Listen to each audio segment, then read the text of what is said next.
शब्द भेद को एक बार रिविजन कर रहा हूँ ताकि आप लोगों को फिर से यहाँ तक आप आ सके। शब्द भेद में हमने सबसे पहले शब्दों के प्रकार को समझा कि शब्द कितने प्रकार के होते हैं, तो उसके प्रकारों को भी समझने के लिए हमने अलग अलग तरीकों से समझने का प्रयास किया। आप लोग जल्दी बताते जाएंगे कि जब हम शब्दों के प्रकार का वर्गीकरण कर रहे थे तो एक प्रकार था उत्पत्ति। उत्पत्ति के आधार पर कितने हैं? 4 प्रकार से शब्दों के भेद थे। कौन कौन से? तत्सम, तद्भव, देशज और एक चौथा है विदेशज या विदेशी शब्द। ये किस तरीके से हम लोग करते हैं? उत्पत्ति के आधार पर। एक होता है ये उत्पत्ति, मतलब कहाँ से हम लोग क्या किए हैं, इसको प्राप्त किए हैं उत्पत्ति, या फिर दूसरा इसको हम लोग बोलते हैं सोर्स या स्रोत के आधार पर। दूसरा जो प्रकार था व्युत्पत्ति के आधार पर, रचना या बनावट के आधार पर। 3 प्रकार से, रूढ़ शब्द, यौगिक शब्द और योग रूढ़ शब्द। रूढ़ शब्द की जो डेफिनेशन थी, हम उसको वर्णों में तोड़कर देखें तो कोई उसका मीनिंग नहीं निकलता। यौगिक का मतलब 2 वर्ड बनेंगे, 2 शब्द बनेंगे, उसको जोड़ेंगे तो वो यौगिक शब्द, और उसको तोड़ेंगे तो क्या शब्द? 2 अलग अलग शब्द बनते थे। योग रूढ़ में उसका तीसरा अर्थ निकलना चाहिए, विशेष अर्थ निकलना चाहिए, वो हमारे लिए योग रूढ़ था। और उसके बाद किसके आधार पर था? किसके आधार पर? अर्थ के आधार पर। कौन कौन से? विकारी शब्द और अविकारी शब्द भी एक प्रकार हम लोग लिखे थे। उसके बाद एकार्थी शब्द आया, अनेकार्थी शब्द आया, और एक अभी आया है समानार्थी शब्द। तो शब्दों के हम आज देखते हैं, हमारे पास जितने सारे शब्द हैं, या किसी वस्तु को हम जिस व्यक्ति को या वस्तु को या कोई समस्त ऐसे जीव हैं जिनको हम किसी एक नाम से नहीं जानते, हर किसी का एक पर्याय है, दूसरा नाम है ना, उसका अर्थ है। तो समान अर्थ का मतलब होगा कि दोनों में अंतर है, इसमें लिखा भी हुआ है। पर्यायवाची शब्द और समानार्थी शब्द में थोड़ा सा अंतर होता है। तो क्या है? समान अर्थ वाले शब्द पर्यायवाची शब्द कहलाते हैं।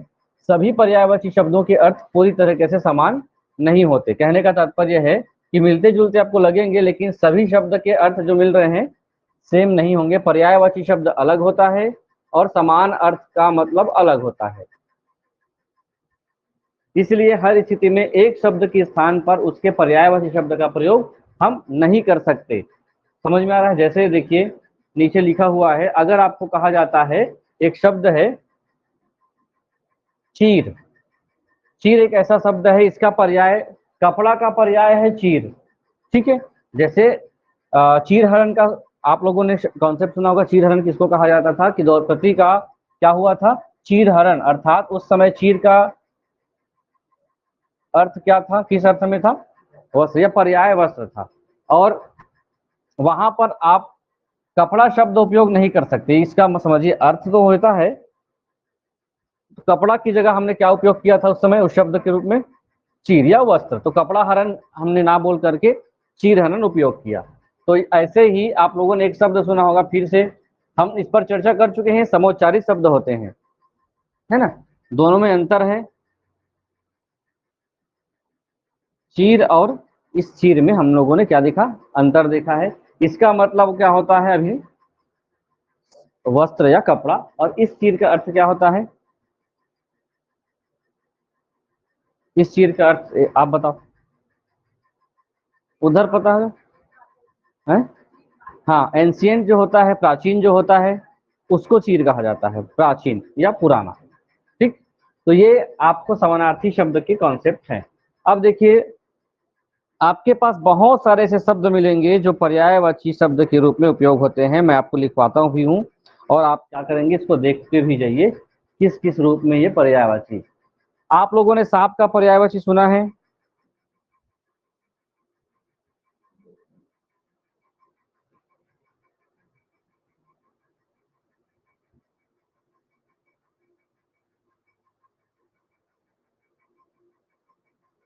पर्यायवाची को देखिए, अगर आप 2-3 चीजों का पर्यायवाची जानते हैं तो बहुत सारी चीजों का पर्यायवाची बनाएंगे।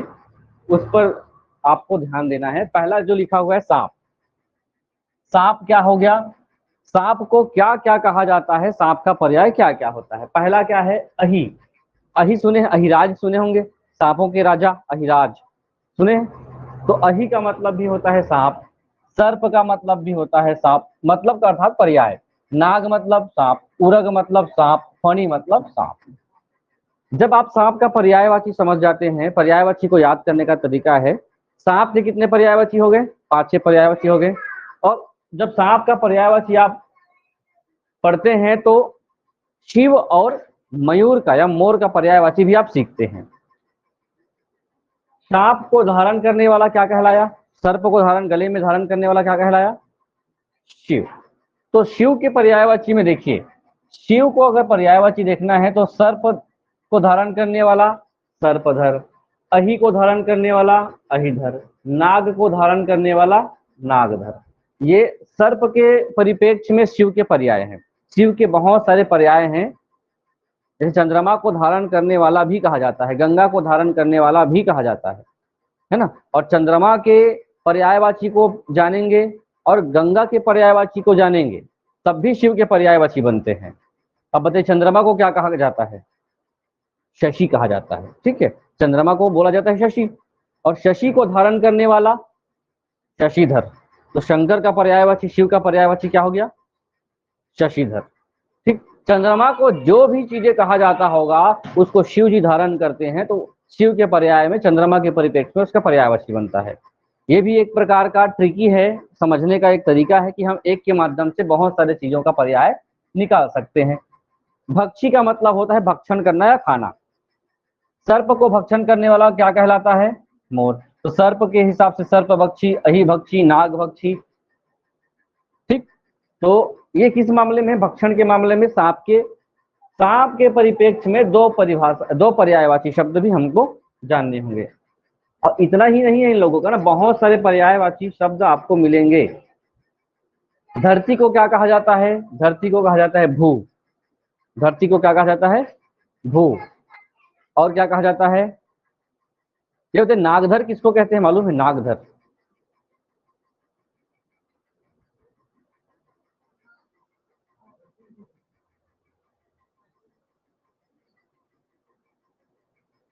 नागधर, नाग को किसने धारण किया था? यह नाग का अर्थ पर्वत है, पढ़े ना, नाग का मतलब पर्वत होता है। तो पर्वत को अपने इस उंगली में कौन धारण किया था? हाँ, तो कृष्ण भगवान को नागधर भी बोला जा सकता है ना। गोवर्धन उठाए थे, इस कारण से उनका नाम ही गोवर्धन है, पर्वत को उठाए थे। तो चलिए, पर्वत को धारण करने वाला, पहले धरती का जो पर्याय है उसको भू कहा जाता है, भूमि कहा जाता है, धरा कहा जाता है। और क्या कहते हैं धरती को? है वस्त्र, अचला। पर्यायवाची आप लोगों को रटना भी है, टाइप समझिए, याद भी करना होगा। धरती को जो अपने शरीर में उठा के रखा है, जैसे भूधर, भूमि को धारण किया है कौन? पर्वत, भूमिधर, धराधर। तो पर्वत के परिप्रेक्ष्य में ये परिभाषाएं होती हैं। भूपति, पूरे पृथ्वी का, धरती का क्या है? स्वामी है, पति है। तो राजा के लिए अधिकतर भूपति, सुने ना, भूपति नाम कहा जाता है। धरापति और भूमिपति, ये जो सिमिलर जो ऐसे शब्द हैं जो आपको क्या करते हैं, आसान बनाते हैं मीनिंग के लिए, पर्यायवाची शब्द के लिए। पानी के परिप्रेक्ष्य में तो सबसे ज्यादा ये पढ़ा भी जाता है। जिसको पानी का पर्यायवाची याद हो गया है ना, पानी को क्या क्या कहा जाता है पहले देखिए। पानी को कहा जाता है नीर, जल, वारिज और अंबु कहा जाता है ना, अंबु। उसके बाद तोय। तो जब पानी का आपको पर्यायवाची कुछ याद हो गया, नीर कहा जाता है, वारी, अंबु, जल, तोय, तो जैसे ही आप पानी का पर्यायवाची याद करते हो तो आपको बादल और कमल के कुछ पर्यायवाची याद हो जाते हैं। कैसे याद हो जाएंगे? कमल को और बादल को समझिए। बादल क्या देता है? पानी देता है, पानी बरसाने वाला को बादल कहते हैं। आसमान और बादल में अंतर है ना, लेकिन कई बार पर्याय में भी ले लिया जाता है। तो बादल का काम क्या है? पानी देना, है ना। तो द से देने वाला, और ज से जन्म लिया। हम लोग बार बार देख रहे हैं जन्म लिया का कॉन्सेप्ट ले रहे हैं। तो अगर आप इस नीर में द लगा दें अर्थात द से देने वाला, तो नीर देने वाला नीरद अर्थात बादल। वारी में द लगा दें तो क्या हो गया वारिद, वारिद अर्थात पानी देने वाला बादल। अंबु में क्या लगा दिए हम लोग द लगा दिए तो अम्बुद हो गया। जल में द लगा दिए तो जलद हो गया। तोय में द लगा दिए तो तोयद हो गया। तो जितने आप बैठ के याद करते हो उसका एक कॉन्सेप्ट ये है कि अगर आप पानी का अर्थ समझते हो और बादल का मतलब उसको देने वाला है, सभी में द लगा दीजिए देने वाला हो गया। अगर कमल का याद करना होगा तो कमल का मतलब होता है पानी में जन्म लिया हुआ। कमल कहाँ जन्म लेता है पानी में या कीचड़ में। तो पानी के जितने भी पर्याय हैं उसमें ज लगा दीजिए, ज से जन्म लिया। तो पानी में जन्म लेने वाला क्या क्या कहलाएगा कमल ही कहलाएगा। तो नीर में जन्म लेने वाला नीरज, वारी में जन्म लेने वाला कमल अर्थात वारिज, अंबुज जलज। कभी कभी बिल्कुल एग्जाम में आप लोगों को जलद और जलद किसका पर्याय है ये पूछ दिया गया, तो आप बिल्कुल ध्यान रखेंगे। कल हमने क्षीर के बारे में चर्चा किया था, शनिवार को क्षीर एक शब्द लिखा था, एग्जाम में आया हुआ है। देखेंगे क्वेश्चन पेपर एसआई के एग्जाम में ये किस प्रकार का शब्द है ये पूछा गया है, तत्सम है कि तद्भव, यही बहुत पूछा गया है, इसका अर्थ भी नहीं पूछा है। तो ये धीरे धीरे दिमाग में बैठेगा। उसके 10 प्रश्न थे एसआई के, लगभग 8 प्रश्न जो हम लोग अब तक कर चुके हैं वो पूरा आ चुका है, सेम प्रश्न आया हुआ है। प कौन से मुख के कौन से हिस्से से उच्चारण होता है ये आया हुआ है, यही बस आया प का उच्चारण स्थल क्या है बस। तो आपने तो बहुत सारे चीजें नियम भी पढ़ करके चीजों को समझने का प्रयास किया है। संश्लेषित को सही कैसे लिखें आपके नोट्स में है, संश्लेषित वाला उसको देखेंगे तो मिल जाएगा। तो वो चीजें हैं, इसलिए आपको थोड़ा सा धैर्य पूर्वक कॉन्सेप्ट को लेना है और जो नोट्स मटेरियल मिल रहे हैं उसको ध्यान से विश्वास के साथ पढ़ना है, ठीक। उसके बाद है अगर ज में क्या लगा दे हम लोग धी लगा दे, ठीक है। ज से क्या लगा दे धी लगा दे, तो धी का मतलब हो गया जल का क्या करना भंडार समझ सकते हैं। तो समुद्र क्या है जल का एक भंडार है। तो नीर में नीरधि, वारिधि, जलधि, अम्बुधि, तोयधि। तो ये सब जो है एक पर्याय याद करके आप 3-3 पर्यायवाची शब्द क्या कर सक रहे हो बना पा रहे हो। तो ये ध्यान रखेंगे अगर कभी आता है धी वारिधि जलधि, कभी कभी उपयोग होता है ना जलधि, सुने हैं जलधि का मतलब ही क्या होता है समुद्र। फिर तोयधि भी कहा जाता है। जीवन जल में जो जीवित रहता है, जल से जो जीवित रहता है वो होता है मछली।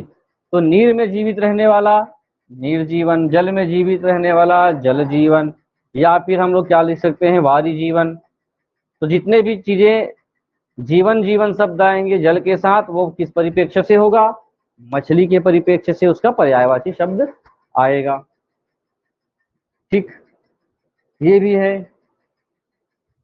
पुत्र का पर्यायवाची क्या होता है सूत, तनय, आत्मज, यही होता है। जब इसमें हम आ की मात्रा लगा देते हैं तो किसकी पर्यायवाची शब्द बन जाता है ये पुत्री का। और इससे ज्यादा भी बहुत सारे ऐसे पर्यायवाची शब्द हैं जिसको पूछे जाते हैं, पूछने का तरीका भी बदल चुका है। या तो सिंगल लाइन पूछा जाएगा कि ये किसका पर्याय है, या तो 3 पर्याय देकर के बताया जाएगा कि इसका पर्याय नहीं है, ठीक है। एक तो है और एक 3 ऑप्शन देकर के किसका ये नहीं है, ठीक। और हो सकता है फिर पर्यायवाची के नियमों को लेकर के कुछ दे दिया जाए। तो आ की मात्रा लगाते हैं तो पुत्र से पुत्री बना करके सूत से सूता, तनया, आत्मजा। कभी कभी फॉर्म वगैरह भरते हैं तो आप लोग आत्मजा लिखते ही होंगे, है ना। हाथ को क्या कहा जाता है कर, हाथ को कर। और पाणी हस्त, तो हाथ के पर्याय है। और हाथ में जन्म लिया, हाथ में ही जन्म लेगा तो क्या कहलाता है वो नाखून। तो नाखून के लिए कर में जन्म लेने वाला करज, पाणिज, हस्तज, ये पूछा जा चुका है करज किसका पर्याय है। ठीक, चलिए कुछ ऐसे हैं जो आपको ध्यान देना है, किसको क्या कहा जाता है।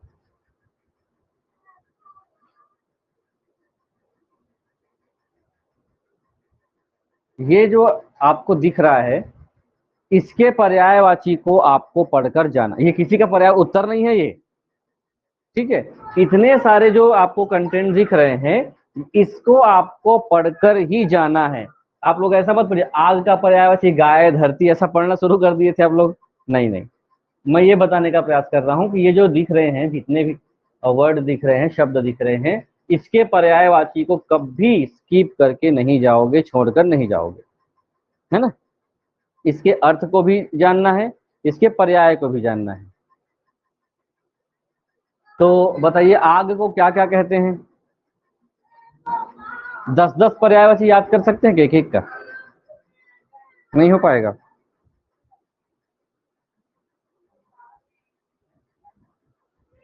चलिए मैं कुछ लिख रहा हूं, उसको आपको लिखना भी है ताकि आप लोगों के नोट्स में रहे। आप लोग लिखते भी नहीं हैं, तो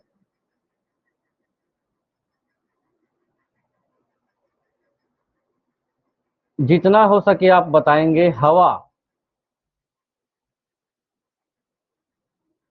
हवा को क्या कहा जाता है? पवन। पवन के बाद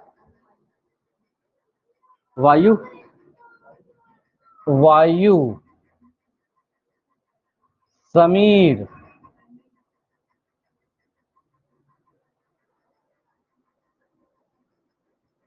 वात। देख देख के लिखा देता हूं आप लोगों को ताकि आपके नोट्स में रहे। वात सुने हैं? वात। वायुपुत्र, वायुपुत्र किसको कहते हैं? हनुमान जी को, ठीक है। पवन पुत्र हनुमान जी को। तो हवा के पर्याय में जितने पुत्र लग जाएं, वो किसके पर्याय होंगे? हनुमान के पर्याय होंगे। समी,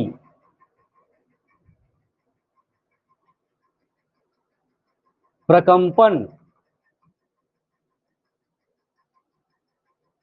बयार, ये किसके पर्याय हैं? हवा या वायु के। घर को क्या क्या कहा जाता है? घर को जो सामान्य रूप से आप बोलते हैं उसको मैं छोड़ करके, जो नहीं सुने हैं आप लोग, उसको मैं लिख रहा हूं, उसको लिखेंगे। घर को क्या बोलेंगे? एक एक घर को क्या बोलते हैं? घर का मकान, और गृह, और अब आवास तो जानवे सचिव आवास नहीं जानी तो कैसे बने? घर हो गया। चलिए भैया उसी से शुरू करते हैं। आवास, सदन, गृह,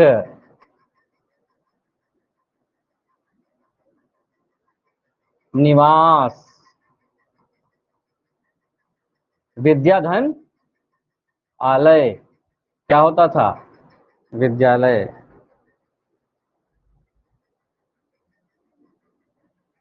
उसके बाद है गेह, निलय,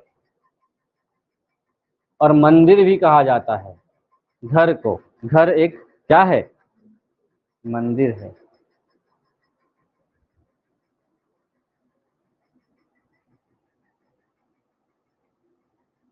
अमृत, अमृत को सुधा,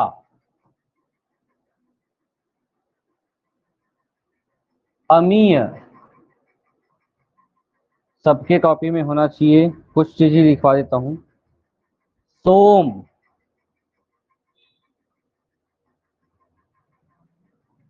पीयूष,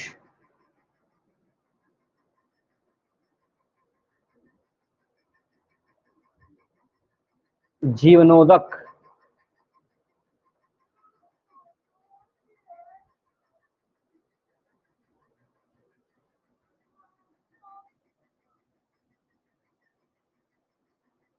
अग्नि को आग, पावक, अनल,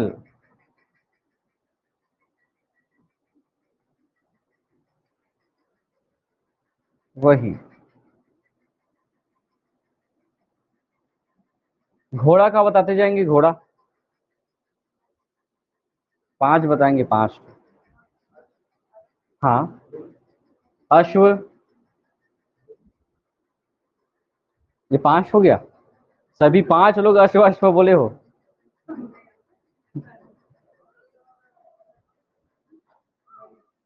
उसको लिख देता हूं पहले, इसके बाद बताएंगे अश्व। उसके बाद हो गया ना क्या? संदेव बोल रहे तो लिख देता हूं। सैंधव, सप्त सैंधव है ना, तो सैंधव। है सुने है भी घोड़े को कहा जाता है। घोटक, तुरंग,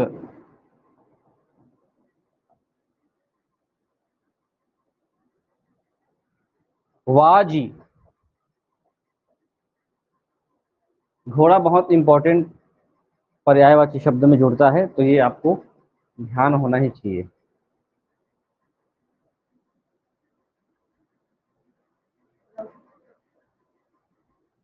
आंख को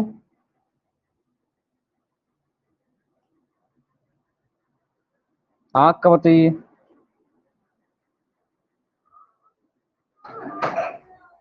आंख का होता है नेत्र, नयन, ये एकदम कॉमन है ना, यहां से शुरू हो जाएगा, फिर आपका समझना। दृग, चक्षु, अक्षि,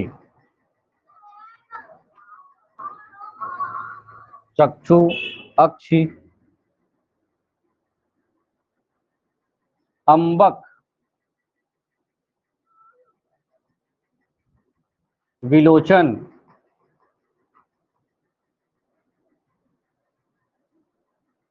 लोचन भी बोला जाता है ना, लोचन भी कहा जाता है, विलोचन भी कहा जाता है, लोचन विलोचन दोनों।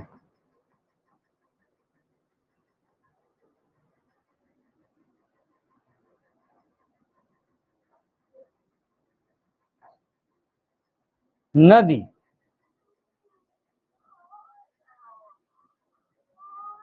नदी को कहा जाता है सरिता, तटिनी,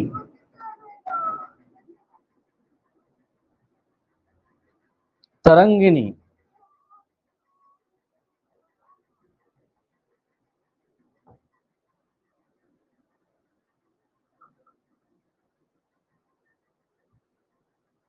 निर्झरनी,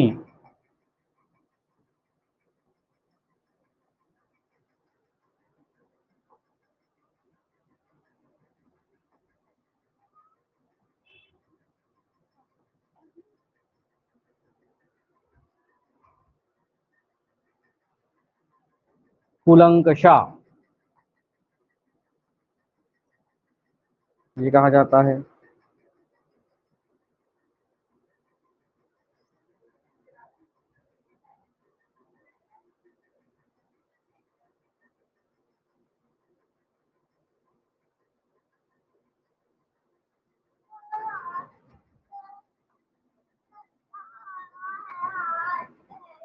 तोता का बताएंगे, कुछ इंपॉर्टेंट इंपॉर्टेंट है, उसको मैं बता रहा हूँ। तोता को क्या कहते हैं? एक ही पता होगा, मिट्ठू। और सुबह बोलते हैं क्या? सुख भी बोलते हैं क्या? लिखते जाइए, जल्दी जल्दी, फास्ट, 5 मिनट है आपके पास। शुक,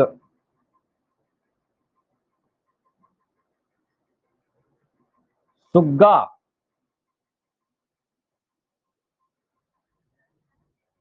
कीर, सुआ, मियाँ मिट्ठू,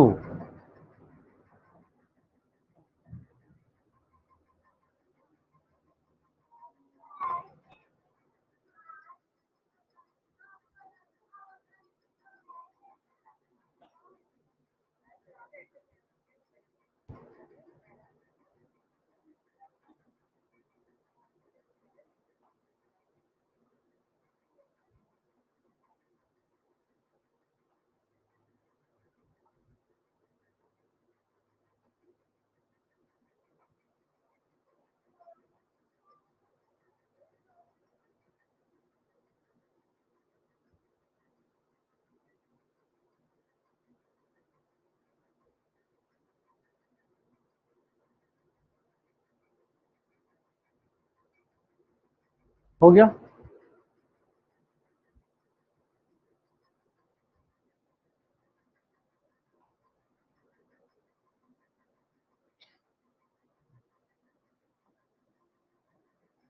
विष्णु, विष्णु को क्या क्या कहा जाता है?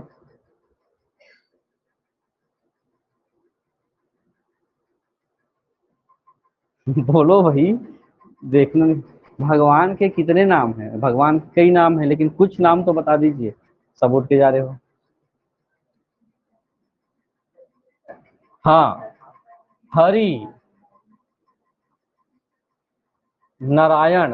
देखिए, विष्णु का याद करने के लिए आपको ना लक्ष्मी का पर्यायवाची याद करना पड़ता है, फिर उसमें पति लगा करके किसका पर्यायवाची बन जाता है? जैसे श्री, श्री किसका पर्यायवाची शब्द है? श्री, श्री किसका पर्याय है? श्री किसको कहते, कौन से भगवान को श्री कहते हैं? हिंदू हो? लक्ष्मी को?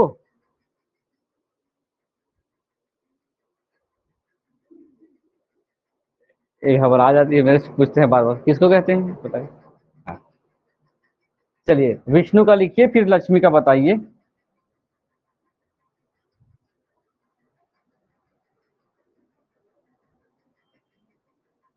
इसको मिटा देता हूं फिर अभी। जनार्दन, चक्रपाणि। पाणी मतलब क्या होता है? हाथ। जिसके हाथों में चक्र होता है कौन होगा? विष्णु भगवान। चतुर्भुज भी किसको कहा जाता है? विष्णु भगवान को। श्रीहरि, हरि, विष्णु।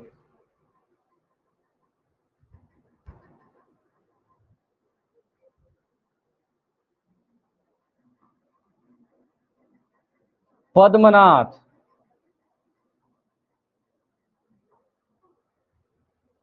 गरुड़ ध्वज।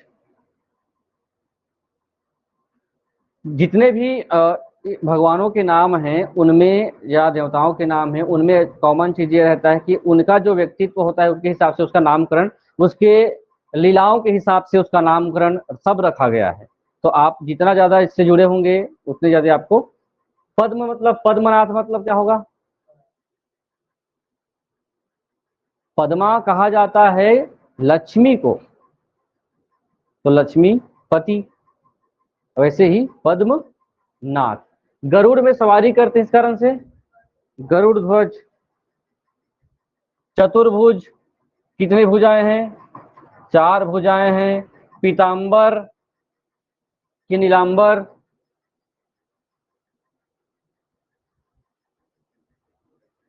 श्रीपति, श्रीपति एक साथ है। लक्ष्मीपति, कमलापति।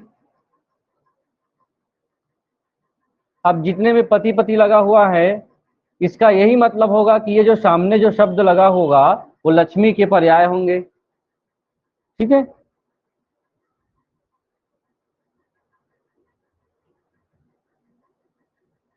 तो लिखेंगे लक्ष्मी के पर्याय, बोलते जाएंगे। सबसे पहले लिखना है श्री। श्री एक संबोधन है, ऐसा आप लोग मान लिया जाता है, लेकिन श्री लक्ष्मी जी को कहा जाता है,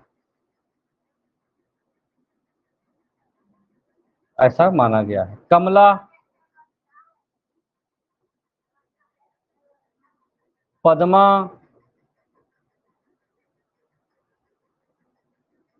रमा, चंचला,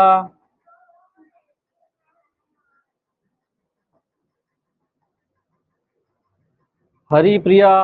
अब देखिए, दूसरा कॉन्सेप्ट ये है, विष्णु में के जितने पर्याय हैं उतने में प्रिया शब्द लगता है तो लक्ष्मी जी का पर्यायवाची बनता है। हरिप्रिया हो गया, उसके बाद नारायण प्रिया हो गया। केवल इसके सिंगल नाम है उसमें किस क्या लगा देंगे आप? प्रिया शब्द लगा देंगे। विभूति,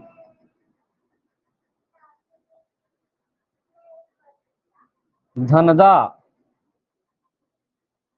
दा मतलब देने वाला, भाग्या,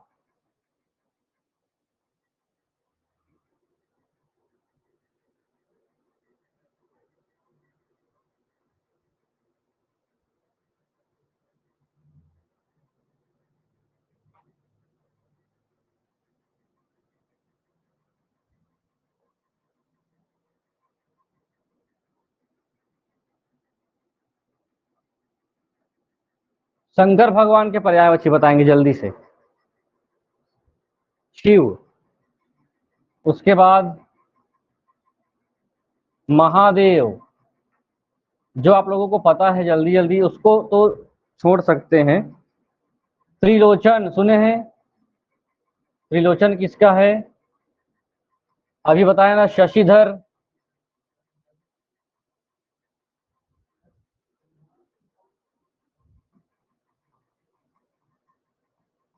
गंगा जी को धारण करने वाला गंगाधर किसको कहा जाता है? शिव को ही कहा जाता है।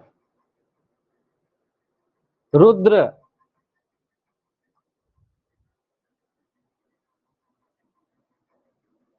नीलकंठ, क्योंकि उन्होंने जहर को अपने कंठ में धारण किया था, है ना रेणुका?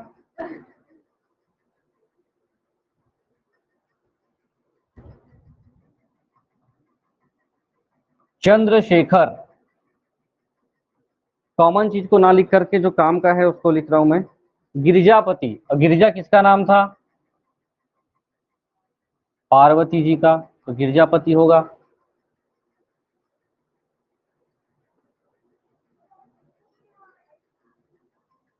महेश,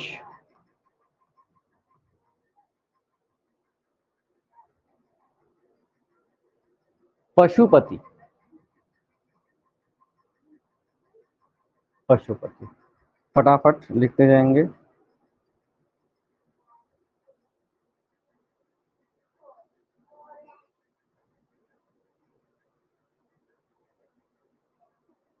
ढूंढ ढूंढ के लिखा रहा हूं आप लोग को। अब लिखेंगे किसका? कृष्ण का। कृष्ण के पर्याय बोलते जाइए जल्दी जल्दी।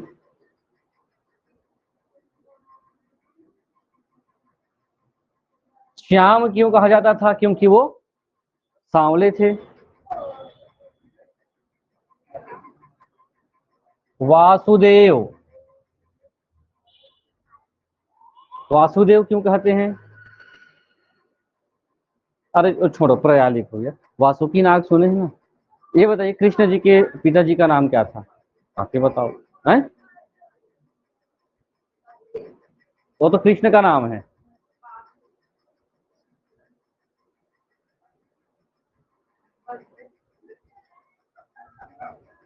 हाँ वही है, वसुदेव। ठीक है। कन्हाई, बहुत पढ़ना पड़ेगा आप लोगों को जी। मोहन, माधव, ये सब आप लोग पढ़ चुके हैं, जानते हैं। गिरिधर,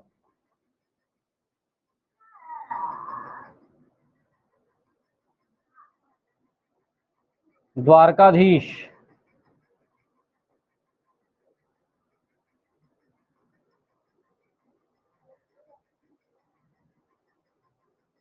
राधा रमन,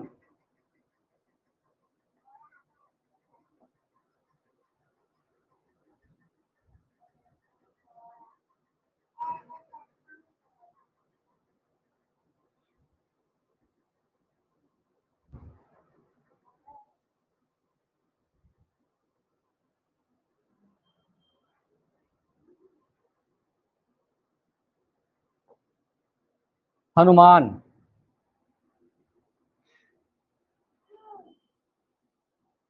हनुमान को जल्दी से लिखेंगे।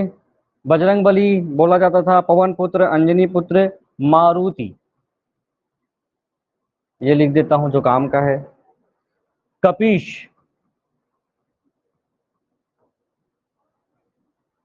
रामदूत, ये भी पता होगा। संकट मोचन भी कहा जाता है, ये भी पता होगा। केसरी नंदन, जितेंद्रिय,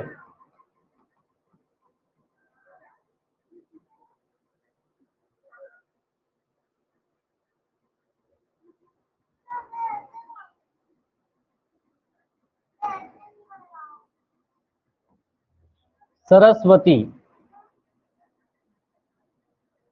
आज लिखवा रहा हूं बहुत दिन बाद में, पहले नोट्स बोल के लिखवाता था।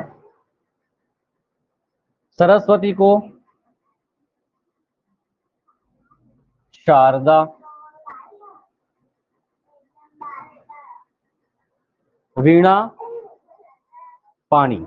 सुने, वीणा, वीणा पाणी, क्योंकि वीणा को अपने हाथ में वो धारण किए होती हैं। वाग देवी, ज्ञानदा, ज्ञानदा, महाश्वेता। कॉमन जो पर्याय है उसको मैं छोड़ रहा हूं। ब्रह्माणी,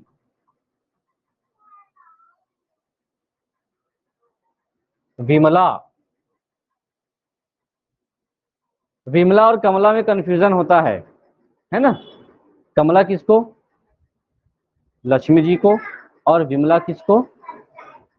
कमला क्यों कहा जाता है? क्योंकि वो कमल पर विराजमान होते हैं, इस कारण से कमल।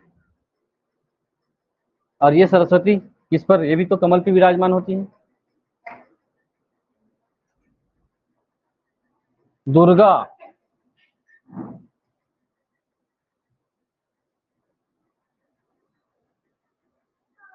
भवानी, चंडी,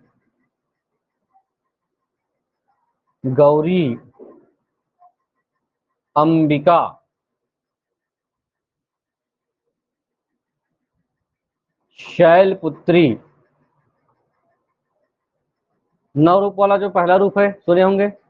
शैलपुत्री मतलब पर्वतराज हिमालय की बेटी थी। ये हो गया।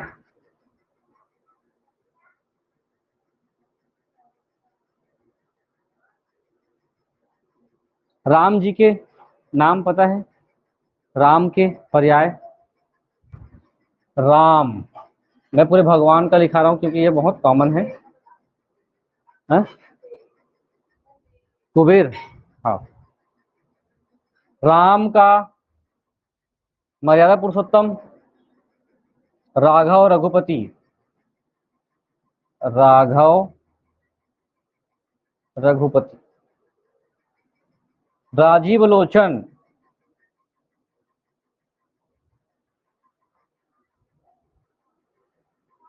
असुरारी। कॉमन को हटा दिया हूं, थोड़ा सा कठिन चीजें आप लिखेंगे।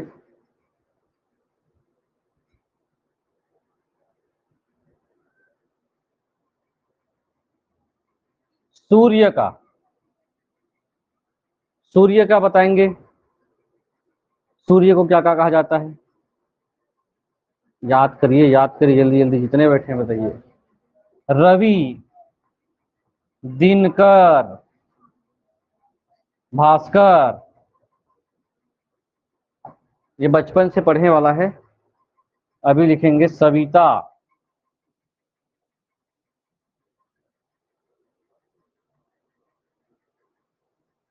आदित्य, भानु,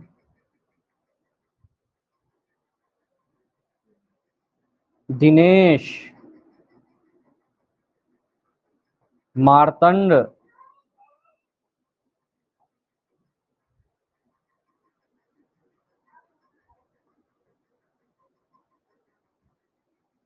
इंद्र के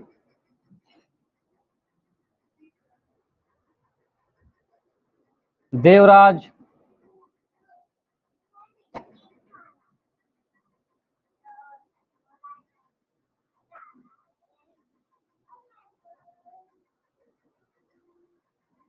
सूर्यपति,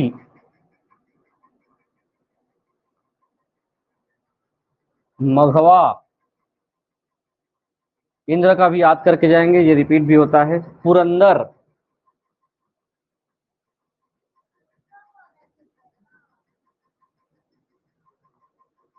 वृत्रहा, अमरेश, वज्रपाणी, जिसके हाथों में क्या हो, वज्र हो, शचीपति,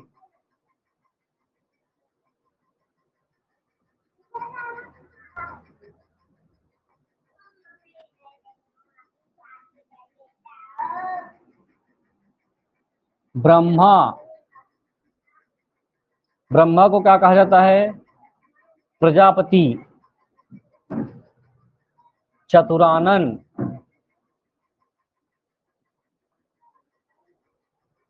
आत्मभू,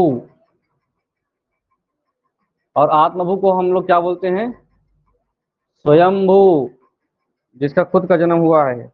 लोकेश, लोकेश किसका पर्यायवाची शब्द है, ब्रह्मा भगवान का।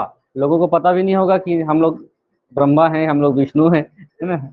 आप लोगों का कोई पर्यायवाची शब्द है, आपका क्या नाम है, किस देवी देवता से आप संबंधित है, कोई कोई भगवान होंगे आप लोग। सृष्टा, सृष्टा, सृष्टि की रचना करने के कारण से इनको क्या कहा जाता है, सृष्टा। हिरण्यगर्भ, कभी नहीं सुने होंगे सब पर्यायवाची, तो आप लोग बिल्कुल ध्यान रखेंगे। विधाता, ब्रह्मा को।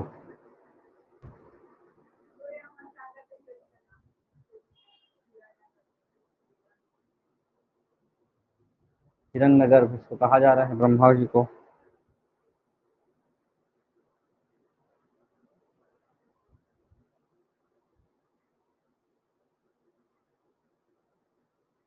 कामदेव,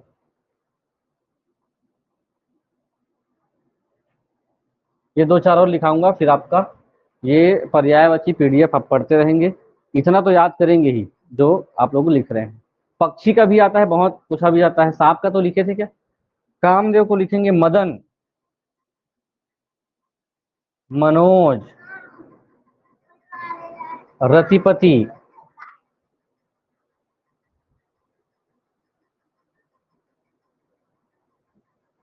अनंग, कंदर्प, मीन केतु,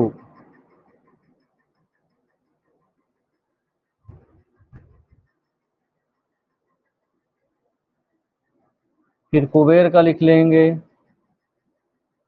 कुबेर,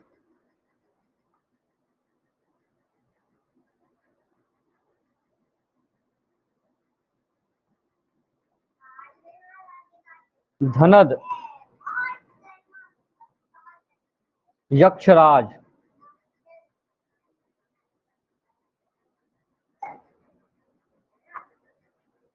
किन्नरेश,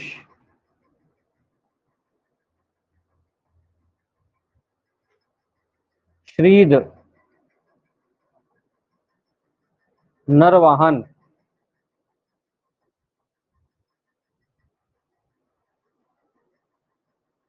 धनेश,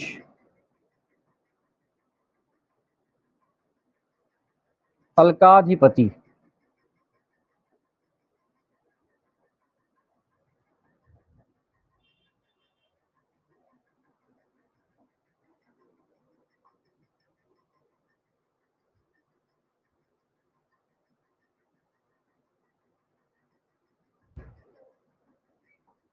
हो गया है? हाँ, गंगा का लिख लेंगे। गंगा को भागीरथी भी कहा जाता है क्योंकि संगम में इसका विशेष है। गंगा को, गंगा का ओरिजिनल उद्गम नहीं हुआ है ना, आप लोगों को पता होना चाहिए। गंगा का उद्गम नहीं हुआ है, गंगा मिलकर बनी है। ठीक है, कौन कौन सी नदी को मिलाकर गंगा का माना जाता है उद्गम, अलकनंदा और भागीरथी। सुरसरी भी कहा जाता है गंगा को, सुरसरी, जाह्नवी,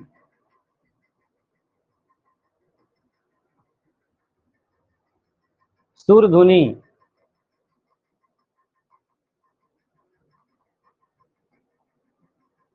ऐसे में तो आप लोग कभी लिखते नहीं हो कॉपी में। भीष्म शु,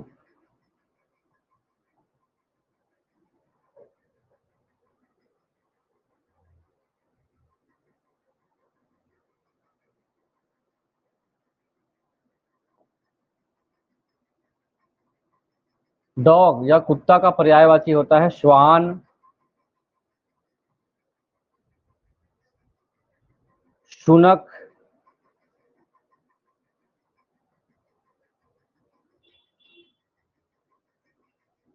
मृगा, दनी,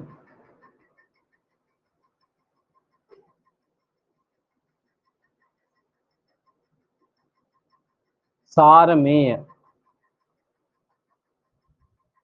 ये ऐसे हैं जो आपको जानने चाहिए, बाकी आप लोग जानते कुकुर, है ना, ये सब है पर्यायवाची, मैं ऐसे नहीं बोल रहा हूँ, बोला जाता है तो बोला जाता है। वफादार, गृह रक्षक, सब कहा जाता है। यमुना, ये छूट गया था, क्योंकि ये आपके लिए काम का है तो लिखेंगे। यमुना को कहा जाता है कालिंदी, सूर्य सुता,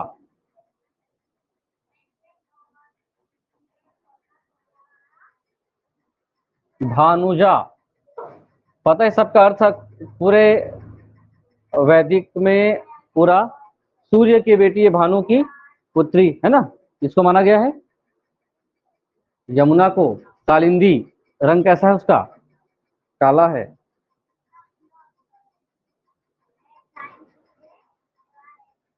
अर्कजा,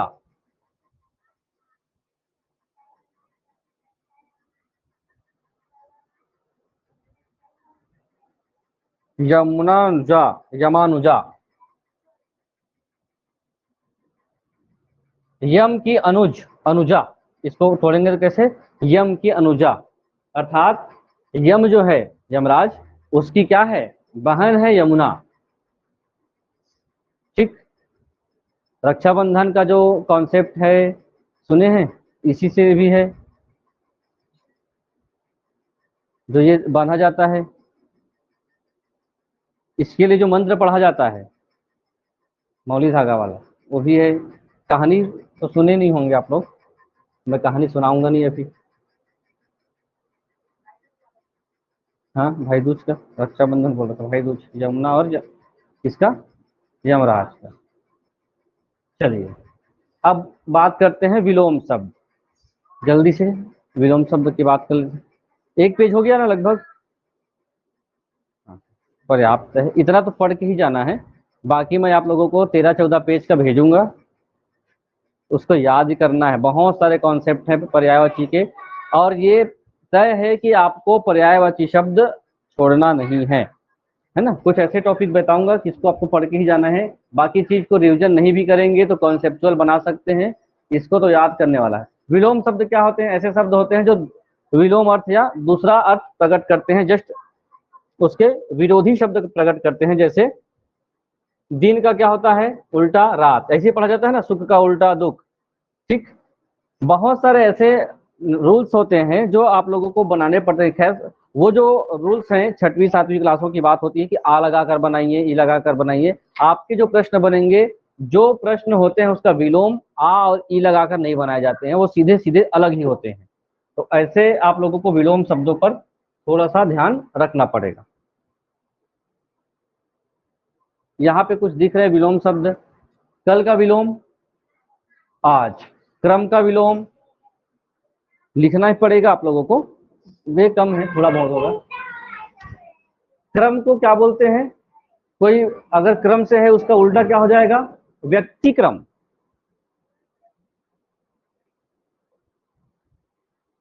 कनीय का वरीय, कनिष्ठ का वरिष्ठ होता है ना, कार्य का अकार्य, कठिन का, क्रूर का अक्रूर, कुकृति सुकृत्य, कलुष निष्कलुष, कुख्यात विख्यात। उसकी ख्याति विख्यात है तो अच्छे कार्य के लिए है, और उसकी ख्याति बुरे कार्य के लिए है तो कुख्यात। इधर भी देख लीजिए, कपूत का, कृष्ण का, ये पक्ष का है ना, कृष्ण पक्ष और शुक्ल पक्ष। अभी कौन सा पक्ष चल रहा है? हिंदी महीने नहीं, अच्छे से सोच समझ के बताना है। पक्ष बोल, अभी आज कौन सा पक्ष चल रहा है अभी बोल रहा हूँ, थोड़ा सा तक आएगा तो आएगा, वो कब आएगा तो आएगा। कृष्ण पक्ष का 14th डे है, कल अमावस्या है। उसके बाद 1 तारीख एकम बोला जाएगा, 15 तारीख को एकम होगा, 16 तारीख को दूज होगा। वही दूज अरद दूज है आप लोग के लिए, ऐसी थोड़ा थोड़ा ध्यान रखने। वो शुक्ल पक्ष चला जाएगा, फिर अमावस्या का जो अगला 15 दिन होता है, अगला 14 दिन जो होता है वही होता है। पहले कौन सा पक्ष आता है? हमेशा कृष्ण, फिर शुक्ल।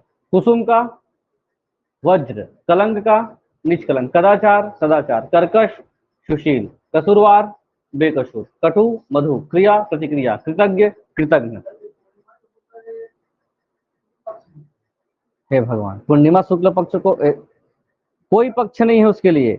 अमावस्या और पूर्णिमा दोनों अलग अलग दिवस हैं। जो पक्ष होते हैं 14 दिन के होते हैं, और एक अमावस्या और एक पूर्णिमा। शुक्ल का अंतिम या कोई किसी भी मंथ का वही चंद्रमा जो है जब पूर्ण होता है, इधर से कोई एक मंथ पूरा होता होता चंद्रमा छोटा छोटा होता होता आएगा, और एक ऐसा समय आएगा जब चंद्रमा कुछ नहीं दिखेगा। तो ये कुछ नहीं दिख रहा है मतलब कौन सा है? अमावस्या। फिर चंद्रमा बड़ा होता जाएगा, बड़ा होता जाएगा, और इस महीने से एकम से लेकर शुरू हुआ वाला एक महीना यहाँ आकर क्या होगा? पूर्ण होगा। वो महीना क्या हो गया? पूर्ण हो गया। इस कारण से उस महीने को हम लोग क्या कहते हैं? पूर्णिमा। वो महीना पूर्ण हो गया, इसका रोल खत्म। अगला महीने का कौन सा पक्ष? कृष्ण। कृष्ण पक्ष का फर्स्ट डे एकम शुरू होगा। जब भी पूर्णिमा आता है मान के चलिए वो महीना खत्म, महीना शुरू नहीं होता पूर्णिमा से, वो महीना पूर्ण होता है। ठीक है, तो अभी आषाढ़ का मंथ है, आषाढ़ का महीना है। अभी क्या आने वाला है? आषाढ़ का अमावस्या। तो आषाढ़ फिर से कितना कितना दिन चलेगा? 15 दिन और आषाढ़ है भी। फिर आएगा क्या? पूर्ण सावन। आषाढ़ के बाद सावन। ये भी महीना आप लोगों को याद ही हो गया, रट लिए होंगे। तो कुछ है, ये देख लीजिए, थोड़े से बेसिक प्रश्न है। अवनति का उन्नति, अवनत उन्नत, अपेक्षा, अमृत, अतिवृष्टि का, आस्तिक का, अमावस्या का, अमर का, अपमान, सम्मान, अंधकार, अल्पसंख्यक, आत्मा का, आकर्षण, विकर्षण, उपसर्ग, उपयोग, दुरुपयोग, उत्तीर्ण, अनुत्तीर्ण, एकता, अनेकता, कठोर, कोमल, कायर, निडर। ये प्रश्न बिल्कुल नहीं आएंगे। ये आपको प्राथमिक माध्यमिक स्तर के हैं, आपके लिए बहुत कठिन कठिन विलोम शब्द आते हैं। तो वो आ लगा करके, ई लगा करके, ये ऐसा लगा करके, उत्तीर्ण का अनु लगा करके, ये आपको नहीं मिलेंगे। लेकिन आपको ये ध्यान रखना है, विलोम शब्द क्या क्या चीज लगाकर बनाया जा सकता है, ये आ चुका है। ऐसे कॉन्सेप्ट लीजिए। ठीक, विलोम शब्द लगाने के लिए उपयोग किया जाता है उपसर्ग का, प्रत्यय का। बताइए, उपसर्ग का ही उपयोग किया जाता है। जैसे यहाँ पे उत्तीर्ण लगा हुआ है, इसका विलोम बनाएंगे तो इसके सामने हमने क्या लगाया? अनु लगाया। तो अनु एक प्रकार का क्या हो गया? उपसर्ग शब्द हो गया। तो ये विलोम शब्द बनाने, इनमें से किसी चीज को लगा करके विलोम शब्द नहीं बनाया जा सकता। कई, ये मैं सोच पा रहा हूं तो परीक्षा लेने वाला तो सोच सकता है, ये आ भी चुका है। और इनमें से क्या चीज लगा करके विलोम शब्द नहीं बनाया जा सकता? ऐसे प्रश्नों के लिए आप तैयार रहिए। ये उत्तीर्ण का अनुत्तीर्ण, आत्मा परमात्मा, ये नहीं, वो सब नहीं पढ़ना है आपको। उससे ज्यादा कठिन या बड़े प्रश्न पढ़ने हैं। इसमें से किसका उपयोग करके हम लोग विलोम शब्द नहीं बना सकते? बताइए, सोचिए अच्छे से। आप अपने से कोई शब्द रखिए, फिर विलोम बनाइए, क्या बनता है क्या?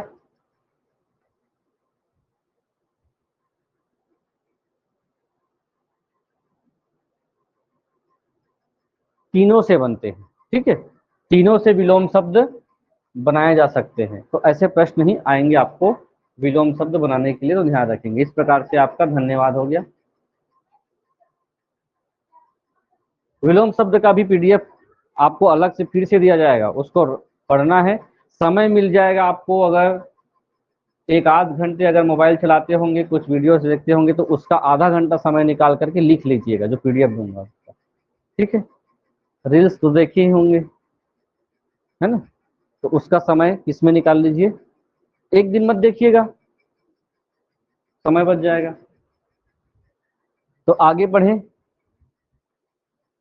हम लोग अब कल बात करेंगे हिंदी में किस पर। हम लोगों ने एक टॉपिक छोड़ा था, किसको पढ़ करके, संज्ञा को पढ़ करके। उसके बाद का जो 6 इसका सेट है, संज्ञा, सर्वनाम, विशेषण, क्रिया विशेषण, अव्यय, है ना, उसके बाद हम वाक्य में जाएंगे। हिंदी भी कुछ दिनों के बाद आपको सरसरी ढंग से क्लियर होते नजर आएगा।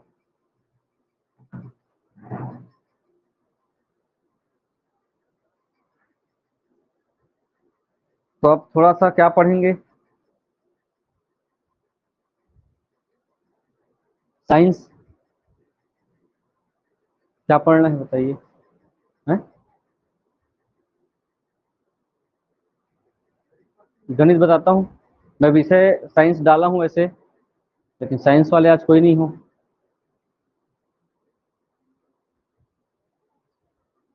तो बड़े इंजीनियर हो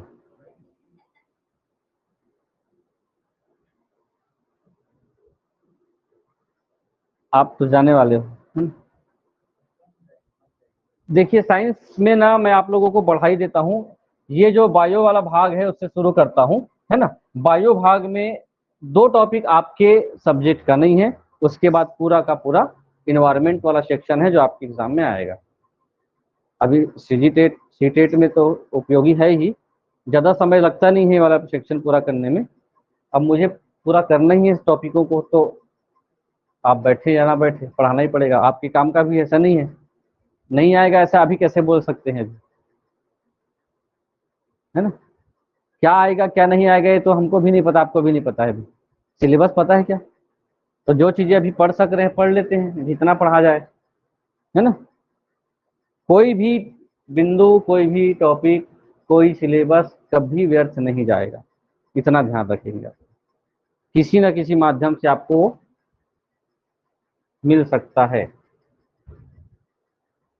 तो कुछ टॉपिक हैं, ये इन्वायरमेंट का हिस्सा, इस कारण से आपका जो टॉपिक है आपके लिए काम आ सकता है। अब बायो का भी हिस्सा, बायो भी नहीं बोल सकते, ये बायो का भी स्पेशली हिस्सा नहीं है, आप लोगों ने इसको पढ़ा ही होगा।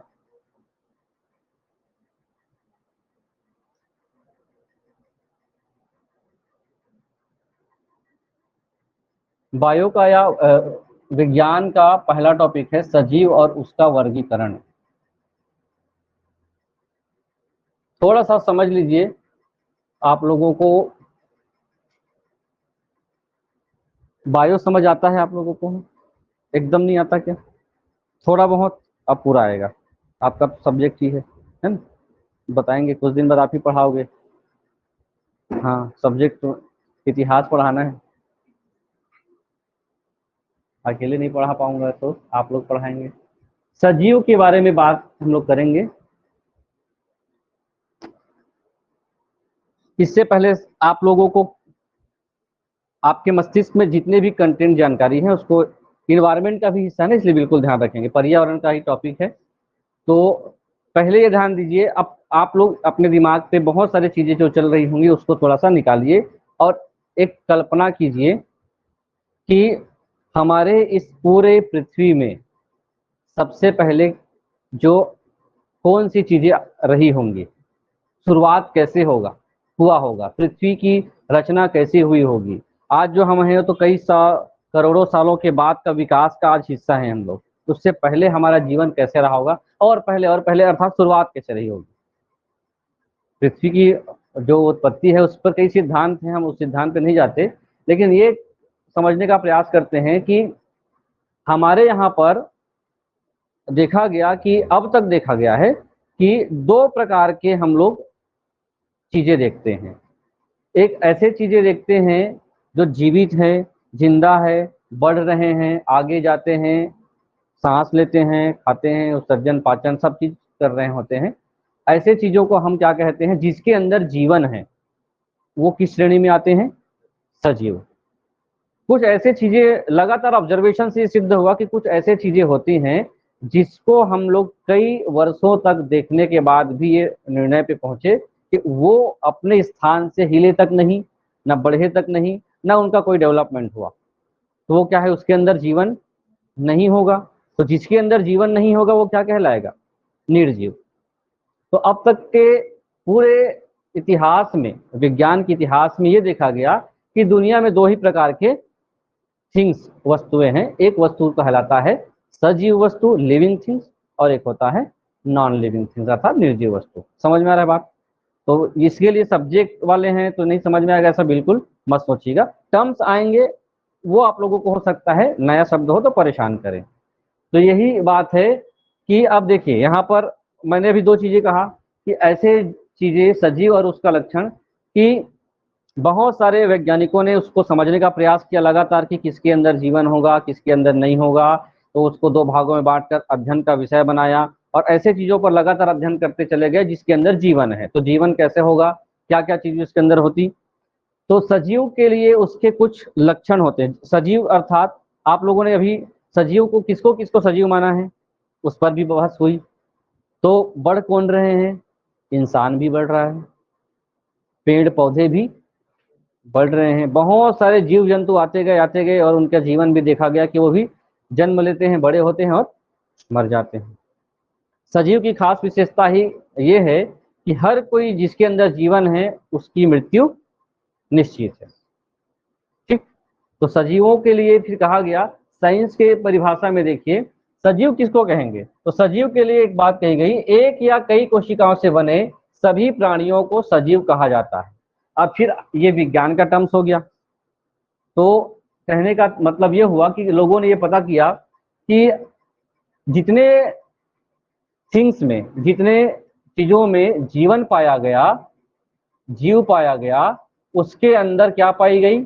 जीव का एक सेटअप होता है। जीव बनता कैसे है उस पर विज्ञान ने भी कहा है। जीव बनते हैं सबसे पहले, हर जीव के अंदर एक क्या होती है? कोशिका होती है। कोई भी जीव बिना सेल्स के, बिना कोशिका के सर्वाइव नहीं कर सकता। तो किसी भी मानव के या किसी भी जीव की सबसे छोटी जीवित इकाई क्या है? सेल है, कोशिका है। कोशिका कोशिका मिलकर के किसका निर्माण करते हैं? पूरे कोशिका मिलकर के, बहुत सारे कोशिकाएं एक जगह इकट्ठा हो जाती हैं। ये किसी भी इंसान के अंदर सेल है, शरीर के अंदर सेल है। तो सेल सेल मिल करके क्या बनाते हैं? एक ऊतक बनाते हैं, टिश्यू बनाते हैं। ठीक। सेलों का सेटअप क्या कहलाता है? ऊतक। ऊतक से क्या बनता है? धीरे धीरे अंग बनता है ना? ऑर्गन्स बनते हैं, अंग बनते हैं। जब अंग मिलते हैं, अंग आपके कौन कौन से हैं? आंख एक अंग है, कान, नाक, ये सभी हमारे शरीर के अंग हैं। लीवर, फेफड़ा, किडनी, ये सब क्या है? आपके ऑर्गन्स हैं, अंग हैं। वो अंग किससे बने हैं? टिश्यू से बने हैं, है ना? ये हमेशा बायो में एग्जाम्पल दिया जाता है कि एक घर का निर्माण किससे बना होता है।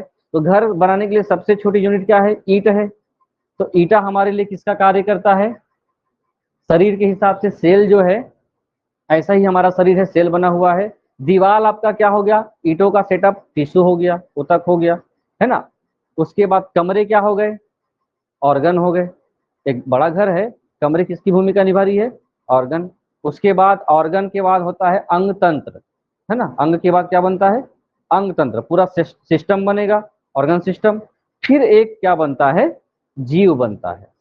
तो किसी भी जीव को बनाने के लिए कितने सारी चीजें उत्तरदायी होते हैं, ये कैसे पता चला है? रिसर्च पे पता चलता गया। और जो दुनिया में सबसे पहले चीजें का वर्गीकरण किया गया है वो इसी में किया गया, पहले सजीव, निर्जीव। तो सजीव के लक्षण क्या होंगे इस पर भी बात की गई। सजीव कई प्रकार के कार्य करने की क्षमता रखते हैं। क्या निर्जीव काम कर सकता है? इसको मैं बोल दूं, जाओ रोबोटिक्स का जनरेशन अलग कॉन्सेप्ट है ना। वो निर्जीव वस्तु है और उसको चलाने के लिए बहुत सारे क्या कमांड दिया जा रहा है, उस पर सिस्टम लगा हुआ है, तब वो काम कर रहा है। लेकिन अगर कोई ऐसा चीज जिसपे जीवन ना हो, अर्थात निर्जीव हो, वो ना बढ़ सकता है, ना आ सकता है, ना जा सकता है, कुछ नहीं। आप लोगों ने कहीं ऐसे पत्थर हमेशा देखे होंगे जो वहीं पड़ा हुआ है उतना ही बड़ा है। बहुत सारे ऐसे चमत्कार हो सकते हैं कि पत्थर बढ़ रहे हो और उसके ऊपर मंदिर बन जाए, है ना? कई बार ऐसे होता है कि बहुत सारे ऐसे शिवलिंग वगैरह का कहानी आप लोगों ने सुना होगा कि वो बड़ा हो रहा है, बड़ा हो रहा है? माउंट एवरेस्ट भी बढ़ रहा है, तो क्या वो कल परसों अपना घर चला जाता है, बाद में आ जाता है क्या माउंट एवरेस्ट? नहीं, हम उसको सजीव नहीं ले सकते। ये हो सकता है कि नापने वाला पहले समय गलती किया होगा, अगले बार भी वो दूसरा नाप दिया होगा, ये भी तो हो सकता है। आपने उसको परीक्षण किया क्या? जो जैसा बोल दिया वैसा आप स्वीकार कर लेते हैं, है ना? हमारा जो नॉलेज है कैसे होता है, इसको आप जो हमने जो पढ़ा है, जिसमें हमने सुना है, वो श्रुत ज्ञान है, सुनकर हमने ज्ञान अर्जन किया है। और आपने किसी चीज को आज तक बढ़ते नहीं देखा, तो आपका खुद का अनुभव का ज्ञान है। ये बाटल अगर सही सलामत रहे तो कितने दिन तक यहाँ रहेगा? जब तक ये यहाँ पर कोई जड़त्व का नियम ना लग जाए, है ना, तब तक ये यहीं पर रहेगा। अभी विज्ञान की भाषा बोलना पड़ेगा, तब तो जो सब्जेक्ट है उसी हिसाब से आपको बोलना पड़ेगा। तो देखिए, हर सजीव में कुछ ना कुछ कार्य करने की क्षमता होगी। कुछ ऐसे क्षमता है निर्जीव और सजीव को अलग करता है, तो वो है पहला सांस लेना, प्रजनन करना। क्योंकि प्रजनन और सांस लेना क्या है, एक ऐसी प्रक्रिया है जो अपने ही समान जीव उत्पन्न करेगा, तब हम उसको आज तक जीवित मान रहे हैं। वो क्या करते हैं, बढ़ते हैं, खुद का विकसित विकास करते हैं, वो खाते हैं और अपने पर्यावरण के साथ इंटरेक्ट करते हैं, बातचीत करते हैं और घुलते मिलते हैं। उसके बाद यही है ना, प्रतिक्रिया करते हैं। ये सब चीजें किसके हिस्से हैं? सजीव के प्रकार माने गए हैं। तो फिर से समझें ऐसे कि दुनिया में जितने भी सजीव का डेफिनेशन क्या है, लिविंग थिंग्स का डेफिनेशन ये होगा कि पृथ्वी पर पाए जाने वाले सभी ऐसे जीवित प्राणी जिसमें क्या पाया जाता हो, जीवन। और जीवन जिसके अंदर है, उनके अंदर ये कुछ चीजें लक्षण आपके मिलेंगे, उन्हें क्या माना जाएगा? लिविंग थिंग्स माना जाएगा। जहां पे समझ नहीं आएगा पूछ लेंगे आप लोग, खासकर सब्जेक्ट वाले नहीं है तो इग्नोर मत करिएगा क्लास, है ना। आपको बहुत सारी चीजों में बेनिफिट मिल सकता है। सजीव प्राणी अपने पर्यावरण के साथ साथ ऊर्जा और पदार्थ का भी आदान प्रदान करते हैं। निश्चित रूप से हम जी रहे हैं तो कुछ हम अपने हिस्से का दे रहे हैं, कुछ ले रहे हैं। जैसे पेड़ पौधे को हम जीवित चीज मानते हैं, वो हमको क्या दे रहा है? ऑक्सीजन दे रहा है, गैस। हम पर्यावरण के हिसाब से पेड़ों को क्या दे रहे हैं? हमारे एटमॉस्फेयर से वो CO2 लेकर के क्या करता है? भोजन बनाता है। तो जितने भी चीजें हैं किसमें आएंगे? जैसे मनुष्य क्या है? सजीव प्राणी है। गाय क्या है? सजीव। उसके बाद जिराफ, केकड़ा, शार्क, व्हेल, घोंघा, कीड़ा मकोड़ा, लाइकेन, पूरे वर्ड पे ध्यान रखिएगा। इसका बाद में उसका क्लासिफिकेशन किया गया है, वर्गीकरण किया गया है, कौन कौन सी चीजों में शामिल है। ये सब में जीवन देखा गया, सब में जीवन देखा गया, सभी में जीवन देखा गया। इस कारण से इसे हम लोग क्या मानते हैं? सजीव। मूंगा किसको कहते हैं? घोंघा तालाबों में या फिर आपको समुद्र के किनारे जीवित रूप में दिख सकता है। पहले के समय में कुछ एक पीढ़ी पहले की बात करते हैं, गांव के इलाकों में जब दूध को मिट्टी के बर्तन में क्या किया जाता था? पकाया जाता था। दूध को पकाया जाता है, तो उस दिन और पूछा था मैं, दूध को उबाला जाता है कि चुरोया जाता है कि पकाया जाता है, क्या किया जाता है? हैं?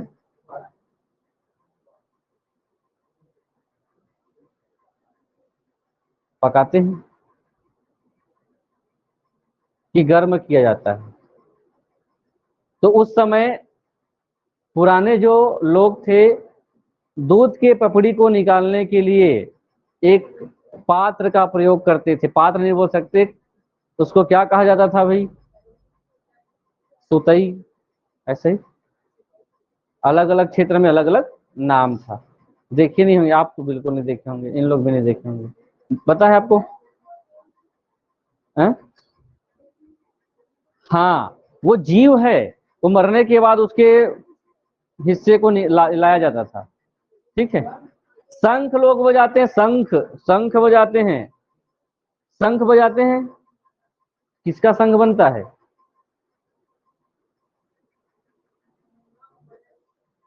घोंघा का या मूंगा का? देखिए, घोंघा है, ठीक है। मृत घोंघा होता है। अभी उसमें इन्वायरमेंट का हिस्सा है आप लोगों को, क्योंकि मूंगे की चट्टान आप लोगों ने सुना होगा, एक हमारे भारत में केंद्र शासित प्रदेश है लक्षद्वीप। लक्षद्वीप को लक्षद्वीप क्यों कहा जाता है? इसमें क्या होता है, 1 लाख द्वीपों का समूह था, इस कारण से लक्षद्वीप। और वहां पर जो है पूरे समुद्र के अंदर किसकी चट्टानें मिली हैं? मूंगे की चट्टानों का ही सेटअप मिला है। चलिए आगे देखते हैं। तो कॉन्सेप्ट यहां से क्लियर है, जिनमें जीवन पाया जाएगा वो लिविंग थिंग्स कहलाएंगे, और जिनमें जीवन नहीं होगा वो क्या कहलाएंगे भाई? निर्जीव कहलाएंगे। जैसे चट्टाने, हालांकि आप लोगों को लगता है कि हिमालय बढ़ रहा है, लेकिन कितने सालों में कितना सेंटीमीटर बढ़ा है ये भी देखने लायक होगा, क्योंकि केवल एक गुण होना कि वो बढ़ रहा है, हम उसको सजीव में शामिल नहीं कर सकते। पानी पीता है, खाना खाता है, कहीं आता जाता है, बात करता है, सांस भी नहीं लेता है बहुत कोशिश किया है उसको। हवा भी सजीव, निर्जीव। पानी भी क्या है? लेकिन पानी का कम होना या बढ़ना हमारे लिए इसका नेचर नहीं है, ये एटमॉस्फेयर की वजह से होगा, है ना। तो ठीक ये बातें समझ में आ रही होगी। जीवित प्राणियां जिन्हें कि सजीव कहा जाता है, उनका डेफिनेशन अब देखिए, और उसके क्या क्या लक्षण हो सकते हैं ये देखिए। आपको अगर निर्जीव और सजीव में अंतर करना होगा तो निर्जीव में ये गुण नहीं होंगे जो इस सजीव में होते हैं। पोषण, है ना। हर सजीव में, अब सजीव में बार बार ये बोल रहा हूं मैं कि उसका वर्गीकरण फिर से किया गया है, तो हर सजीव में पर्यावरण से या फिर अन्य प्राणियों से क्या होता है, अपने जीवन को बनाए रखने के लिए, जिंदा रहने के लिए वो क्या करते हैं? पोषण करते हैं। आपके 10th के बुक में एक पोषण का भी खुद का पार्ट है कि हर जीव का पोषण का लेवल अलग अलग होता है ना। कुछ पोषण होता है जो स्वपोषी होते हैं, खुद का भोजन बनाते हैं, जिसमें क्या क्या आते हैं, ये इतना इंपॉर्टेंट है। पोषण के मामले में भी जीवों का 2 वर्गीकरण है, एक स्वपोषी, एक होता है परपोषी। और परपोषी के भी कई प्रकार हैं, है ना। तो आप लोगों को थोड़ा सा ध्यान रखना पड़ेगा कि स्वपोषी में वे होते हैं जो अपने जीवन या जिंदा रहने के लिए अपना भोजन खुद बनाते हैं, किसी अन्य पर कभी निर्भर नहीं रहते। उसमें सबसे पहले आता है हरे पौधे, हरे पेड़ पौधे, या फिर हम लोग समुद्र में देखें तो कौन सा होता है? समुद्री में जो कवक शैवाल जो होते हैं, वो उसके लिए पेड़ पौधे का काम है, शैवाल कवक जो होते हैं, है ना। तो हर और परपोषी में फिर दूसरे पर निर्भर रहने वाले में भी कई सारे ऐसे चीज है, जैसे जो अपना भोजन सड़े गले या मरे हुए जीव पर ही निर्भर होते हैं, मृतोपजीवी कहलाते हैं। सबका वर्गीकरण ना। कुछ ऐसे होते हैं जो कीटों को खाकर, ऐसे पेड़ पौधे भी हैं जो कीड़ा को खाते हैं। फिर से सुनिए, ऐसे पेड़ पौधे होते हैं जो कीड़ा को खाते हैं। मैं ये ऐसे कीड़े होते हैं जो पेड़ पौधे को खाते नहीं बोल रहा हूँ, है ना। ऐसे पौधे होते हैं जो किसको खाते हैं? धोखे से उस पत्ती या पौधे में कीड़ा बैठ गया तो धीरे से उसको क्या कर देगा? बंद कर देगा और कंज्यूम कर लेगा। ठीक है। ऐसे भी क्या है, अपना पोषण करते हैं। तो ये ध्यान रखेंगे, पोषण वाले सेक्शन में आप लोगों को फिर से इस पर बात करेंगे। दूसरा, इंटरेक्शन। जितने भी लिविंग थिंग्स हैं वो अन्य जीवों से क्या होंगे? इंटरेक्ट करेंगे, अर्थात अपना क्या होगा, कुछ ना कुछ या तो निर्जीव वस्तुओं से अपना आहार व्यवहार या इन्वायरमेंट से कुछ ना कुछ एक्टिविटी करते हुए अपना जीवन यापन करते हैं। एक मनुष्य जो है पर्यावरण से अपना आवश्यकता की पूर्ति अगर नहीं करेगा वो जिंदा नहीं रह सकता है ना। जैसे निर्जीव चीज है, उनको ये पी रही है, तो हम निर्भर है किस पर है? सजीव पर भी निर्भर है और निर्जीव पर भी। हवा और पानी निर्जीव चीज से भी देखे ना, उनके बिना तो आपकी हवा पानी बंद कर दी तो इंटरेक्शन क्या है? हम जितने सजीव हैं वो जीवित प्राणियों के साथ, निर्जीव के साथ और पर्यावरण या उसके वातावरण के साथ क्या करते हैं? आप लोग हंसते बहुत हो, अंतःक्रिया करते हैं। जीवित प्राणियों की और विशेषता ये होती है कि वो अपने ही समान क्या होते हैं? जीव को उत्पन्न करने की क्षमता रखते हैं, अर्थात उनके अंदर रिप्रोडक्शन या जनन की एक क्रिया होती है, तभी हम लोग मान सकते हैं। क्योंकि अगर एक पीढ़ी रहे और जनन की प्रक्रिया ना हो, अपने समान जीव उत्पन्न करने की क्षमता ना हो, तो वो कब का खत्म हो जा रहे थे वो पीढ़ी, है ना। हम अस्तित्व में, जैसे कुछ ऐसे जीव हैं आज जो कई सौ सालों तक क्या हो चुके हैं, आए और डायनासोर, है ना, कुछ ऐसे कारक हो गए जो अब अस्तित्व से बाहर है। और सबसे इंपॉर्टेंट यह है कि हर जीव के लिए जितने सजीव होंगे, अर्थात जिनके अंदर जीवन है, उनकी मृत्यु निश्चित है, अंत निश्चित है। इस कारण से निर्जीव की मृत्यु के लिए कोई बात नहीं है, लेकिन सजीव क्या है, उनकी मृत्यु तय है। ठीक, तो ये चार ऐसे चीजें हैं जो सजीवों के अंदर है, जो आपको निर्जीव से अलग करता है। ये चीजें निर्जीव में नहीं होंगी, केवल केवल सजीवों में होंगी। आराम से थोड़ा समझिएगा, क्योंकि धीरे धीरे अब हम साइंस की लैंग्वेज में पहुंचने वाले हैं, है ना, बायो की भाषा में पहुंचने वाले हैं, एनवायरनमेंट की भाषा में पहुंचने वाले हैं। अब पहला चीज ये देखिए, सजीवों के कुछ ऐसे लक्षण होते हैं, या लिविंग थिंग्स के कुछ ऐसे क्वालिटीज होते हैं और कुछ कैरेक्टरिस्टिक भी होते हैं, जिससे हम क्या करते हैं, वे बताते हैं कि वो सजीव हैं, है? पहला क्या है, कोशिका की संरचना। अभी हमने थोड़ा सा सेल के बारे में बात किया। कोशिका की संरचना, जितने सजीव होंगे, हर सजीवों के, और सजीवों के ही प्रकार को आगे हमने पढ़ा है। बहुत सारे ऐसे वैज्ञानिकों ने सजीव के बारे में बताया कि सजीव के कितने सारे प्रकार हैं, उनका वर्गीकरण किया गया। तो पहला ये था, सजीव और निर्जीव क्या थे, थोड़ा सा क्लियर हो चुका है। अब सजीवों के एक्चुअल लक्षण क्या होते हैं, ये देखिए। फर्स्ट पॉइंट, सब्जेक्ट वाले होंगे तो थोड़ा सा अच्छा लग रहा होगा आप लोगों को, है ना। सभी सजीव कोशिकाओं से बने होते हैं, ये पॉइंट लिखेंगे, क्योंकि क्वेश्चन का जो तरीका है ये थोड़ा सा अलग है, खास करके टीचर भर्ती और टीईटी के हिसाब से। हर एक पॉइंट आपके लिए प्रश्न बन सकता है। तो जितने भी सजीव हैं, उनके अंदर का सेल स्ट्रक्चर अलग अलग हो सकता है। कुछ के अंदर सेलों की बात करें या जीवों की बात करें, तो हम अगर थोड़ा सा फिर से आप अपने उस स्कूल टाइम को रिकॉल करिए, सेल की संरचना जो होती है अलग अलग होती है। ऐसे कुछ जीव होते हैं जिसमें केवल एक सेल होता है, याद आ रहा होगा, एक सेल होता है। आप लोगों के अंदर अनगिनत सेल है ना। आपके जितने अंग हैं, उस अंगों को एक एक पार्टिकल्स किससे बने हुए हैं, सेल से बने हुए हैं। कुछ ऐसे जीव हैं, लिविंग थिंग्स हैं, जिसके अंदर केवल वन सेल, एक ही सेल से अपना जीवन चलता है उनका। अमीबा जो बोला जाता है, एक कोशीय जीव। पैरामीशियम, एक कोशीय जीव। ये क्या है, केवल एक सेल से ही अपना जीवन वो चलाते रहते हैं। तो उसको क्या कर सकते हैं, इसी श्रेणी में। लेकिन अंदर उसके शरीर के अंदर सेल होना बहुत जरूरी है, तब वो जिंदा रह सकता है। इसी कारण से कहा गया है, जितने लिविंग थिंग्स हैं सभी जीवित कोशिकाओं से बने होते हैं, और कोशिकाएं जिंदा होती हैं, है ना। हर व्यक्ति के अंदर सेल होता है, और सेल की मात्रा लिमिटेड होती है।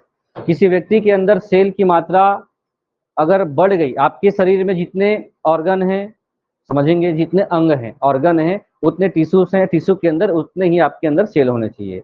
सेल अगर किसी कारणवश धीरे धीरे बढ़ना शुरू हो गया, अनावश्यक ग्रोथ होना शुरू हो गया, तो वो सिम्टम्स चला जाता है कैंसर का। कैंसर का डेफिनेशन ही वही है ना। क्या बोला जाता है, शरीर में सेल्स की ऐसी वृद्धि जो आप नहीं चाहते, अनवांटेड ग्रोथ ऑफ सेल्स, जो आपको क्या कर सकता है, फिर ऑपरेशन कराएंगे, उस सेल को हटाना पड़ता है। सेल क्या होता है, वही सेल अभी बताया था। सेल ऐसी चीज है जो शरीर को बनाकर रखता है, इसी को ही पोषण करना है, इसी को ही खाना देना है, इसी को ही आपको क्या करना है, खून देना है शरीर का। हर चीज कौन लेगा, सेल लेगा, और यही आपको स्वस्थ रखता है। सेल डैमेज हो गया तो परेशानी हो सकती है। तो अगर शरीर के अंदर सेलों की जो संख्या है वो धीरे धीरे क्या होती गई, बढ़ती गई, तो आपके शरीर में एक सेल को बचाए रखने के लिए, पोषण करने के लिए खाना जा रहा है, एक ही सेल को जीवित रखने के लिए ब्लड है, एक ही सेल को रखने के लिए आपके शरीर में और अन्य चीजें काम कर रही हैं, और ये सेल बढ़ता जाए तो इतने ही को सुरक्षित करने के लिए आपके पास ब्लड है। अब इसके लिए ब्लड की कमी कौन पूरा करेगा, और खून की आवश्यकता है, और पोषण की आवश्यकता है। वो संभव नहीं है, और ये बढ़ता ही जा रहा है, बढ़ता ही जा रहा है, तो ये क्या होता है फिर, ये यही आपको बीमार करता है, यही कैंसर है। ठीक, सुने हैं कैंसर क्यों होता है? सेलों की अनियंत्रित वृद्धि, एक लाइन में समझा जाता है। तो सभी जीवित प्राणी के संगठन की मूल इकाई क्या है भाई? कोशिका है। मैं किसी भी साइंस के हिसाब से आप लोगों को उस टर्म्स में नहीं बता रहा हूं, जो साधारण भाषा है उसमें आप लोग देखेंगे। हमारे यहाँ पर जो सेल स्ट्रक्चर है, सबसे जटिल जो है सेल स्ट्रक्चर किसमें है? स्तनधारी में, जो मनुष्य भी आता है ना, मनुष्य भी आता है, इस कारण से उनके सेल बहुत जटिल होते हैं। और सबसे जो सरल सेल हैं, जिसको आसानी से हम क्या कर सकते हैं, समझ सकते हैं, जैसे जितने कम सेल उतने अच्छी चीजें, जैसे बैक्टीरिया, अमेबिया, पैरामीशियम, ये सभी क्या है, ऐसे ऐसे सिंगल सेल वाले जीव हैं। सभी सजीव कोशिकाओं से बने होते हैं। ये मूल रूप से ये पहला चीज हो गया कि हर सजीव में क्या होना आवश्यक है।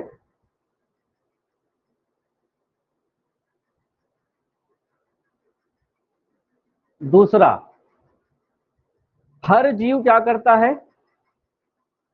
श्वसन करता है, या हर जीव सांस लेता है ना। श्वसन को क्या बोलते हैं? रेस्पिरेशन। ठीक, हर जीव में क्या होगा? ये श्वसन होगा। और श्वसन के लिए एक महत्वपूर्ण बात यह है कि हमने पेड़ पौधों को क्या माना है? सजीव माना है। तो उनका श्वसन का प्रक्रिया, क्या पेड़ पौधे में श्वसन होता है? बताएंगे।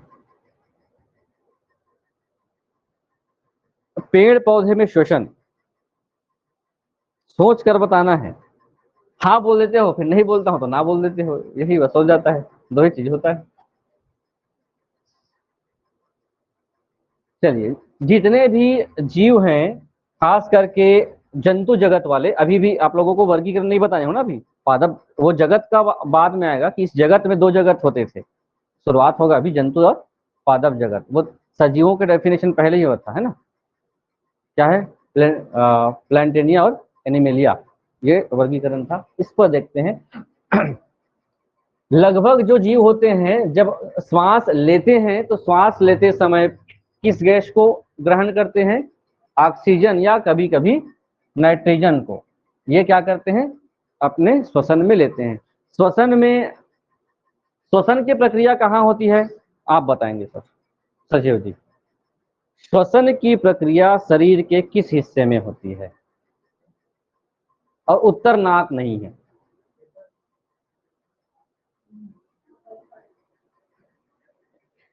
गल पड़ा।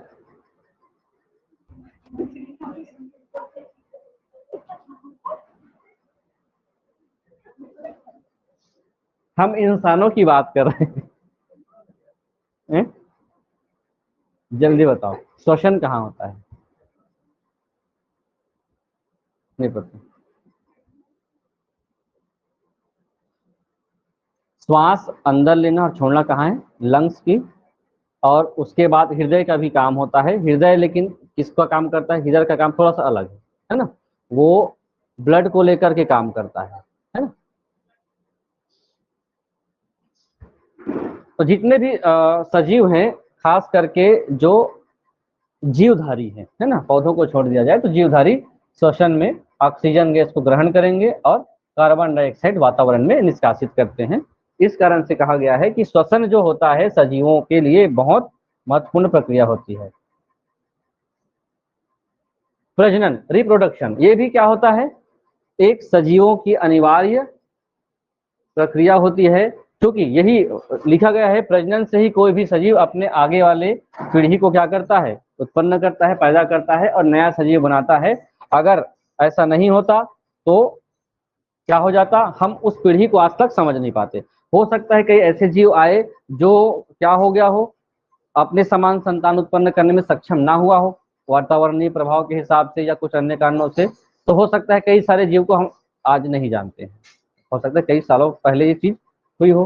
प्रजनन के कई हिस्से होते हैं जिसको हम लोगों ने को पढ़ना होगा, तो टॉपिक भी है। पहला होता है लैंगिक प्रजनन, जिसको कहा जाता है, या अलैंगिक प्रजनन, दो भागों में बांटा गया है, जिसमें यौन प्रजनन अधिकतर बहुकोषीय जीवों के द्वारा किया जाता है, और मनुष्य क्या है, बहुकोषीय जीव है। बहुत सारे जीव कोशिकाएं हैं हमारे शरीर में, जंतु बहुकोषीय जीव है, तो इनके द्वारा लैंगिक प्रजनन किया जाता है। ये शब्द भी आएगा। यूकैरियोटिक कोशिकाएं किसको कहती हैं, प्रोकैरियोटिक कोशिकाएं किसको कहती हैं। तो सेल जो पढ़े तो थोड़ा सा आप लोग ध्यान देंगे। अभी इसमें भी आएगा, पादप जगतों में भी वर्गीकरण में प्रोकैरियोटिक और यूकैरियोटिक। दूसरा जो होता है, खास करके पौधों में कौन सा प्रजनन माना जाता है, अलैंगिक प्रजनन। इसमें किसी भी प्रकार का जो दो सजातीय होना आवश्यक नहीं होता है। जैसे बैक्टीरिया का है अपने समान जीव उत्पन्न करने के लिए, आर्किया का, बैक्टीरिया का, उसके साथ साथ आप लोगों ने सुना होगा हाइड्रा, अमीबा, ये ऐसे जो हैं एक कोशीय हैं, साथ साथ अलैंगिक प्रजनन भी करते हैं। तो ये सजीवों की खास विशेषताएं होती हैं। जितने सारे एक कोशीय जीव हैं, एक कोशीय जीव, एक कोशीय जीव के बाद आप लोगों ने क्या सुना होगा, प्रोकैरियोटिक, जिसपे कितनी कोशिकाएं पाई जाती हैं, एक कोशीय, एक कोशिका। प्रोकैरियोटिक ऐसा सेल का एक प्रकार है, प्रोकैरियोटिक और यूकैरियोटिक। तो प्रोकैरियोटिक इस प्रकार का खासकर एक कोशीय जीव में पाया जाने वाला एक कोशिका है। इस पर जो आप लोगों ने देखा होगा, सेल के अंदर एक न्यूक्लियस होता है, केंद्रक होता है, ठीक है। तो प्रोकैरियोटिक में केंद्रक नहीं मिलता है। इसकी खास विशेषता, इसी से प्रोकैरियोटिक और यूकैरियोटिक की पहचान की जाती है। मानव के अंदर यूकैरियोटिक पाया जाता है इस कारण से क्योंकि इसके अंदर सुविकसित क्या मिलता है, सेल्स मिलते हैं। अमीबा, हाइड्रा, कवक, शैवाल ऐसे एग्जाम्पल हैं जो क्या दिखाता है, किसी भी सजीव के अंदर एक कोशीय जीव, और ये किस प्रकार के प्रजनन में भाग लेते हैं, अलैंगिक प्रजनन। उसके बाद है उपापचय। हर सजीव की खास विशेषता ये होती है कि वो क्या करते हैं, उपापचय की प्रक्रिया करते हैं। और उपापचय की प्रक्रिया को क्या कहा जाता है, दो इसके अंतर्गत प्रक्रिया होती है। उपापचय मतलब एक होता है अपचय और एक होता है उपचय। अपचय और उपचय, जिसको हम लोग इंग्लिश में क्या बोलते हैं, एनाबोलिज्म और कैटाबोलिज्म। अब थोड़ा साइंस की भाषा आ रही होगी तो आप लोगों के, आप तो पढ़े भी होंगे, थोड़ा थोड़ा समझिए, हम अपने भाषा में इसको समझने का प्रयास करते हैं।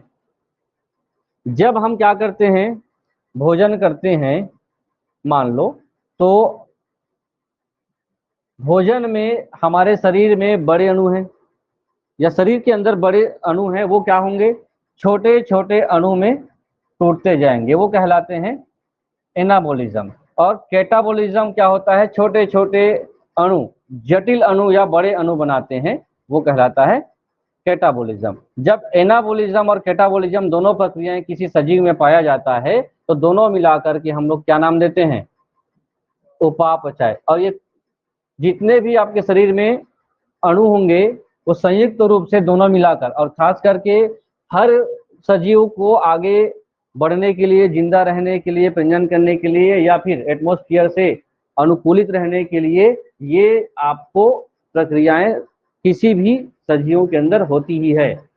कौन सा, अपचय की प्रक्रिया और उपचय की प्रक्रिया, ठीक।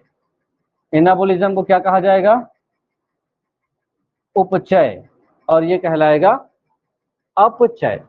दोनों मिलकर क्या होंगे, उपापचय।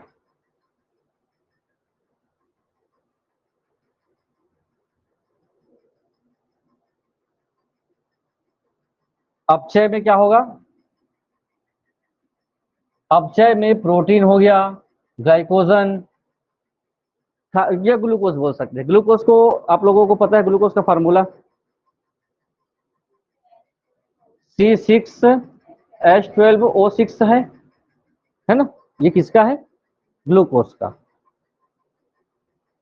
तो ये जब ये अणु हैं, ये हम किस अणु में लेते हैं इसको, जटिल अणु है।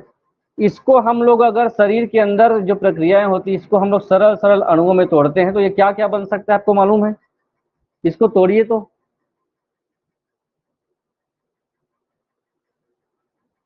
क्या क्या बनेगा,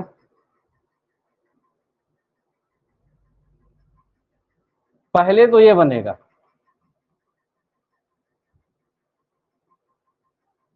ये क्या है भाई, C2H5OH।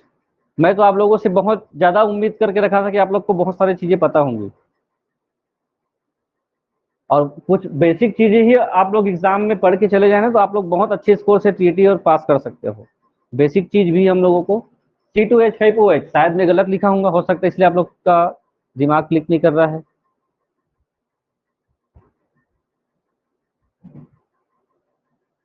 इनसे उम्मीद है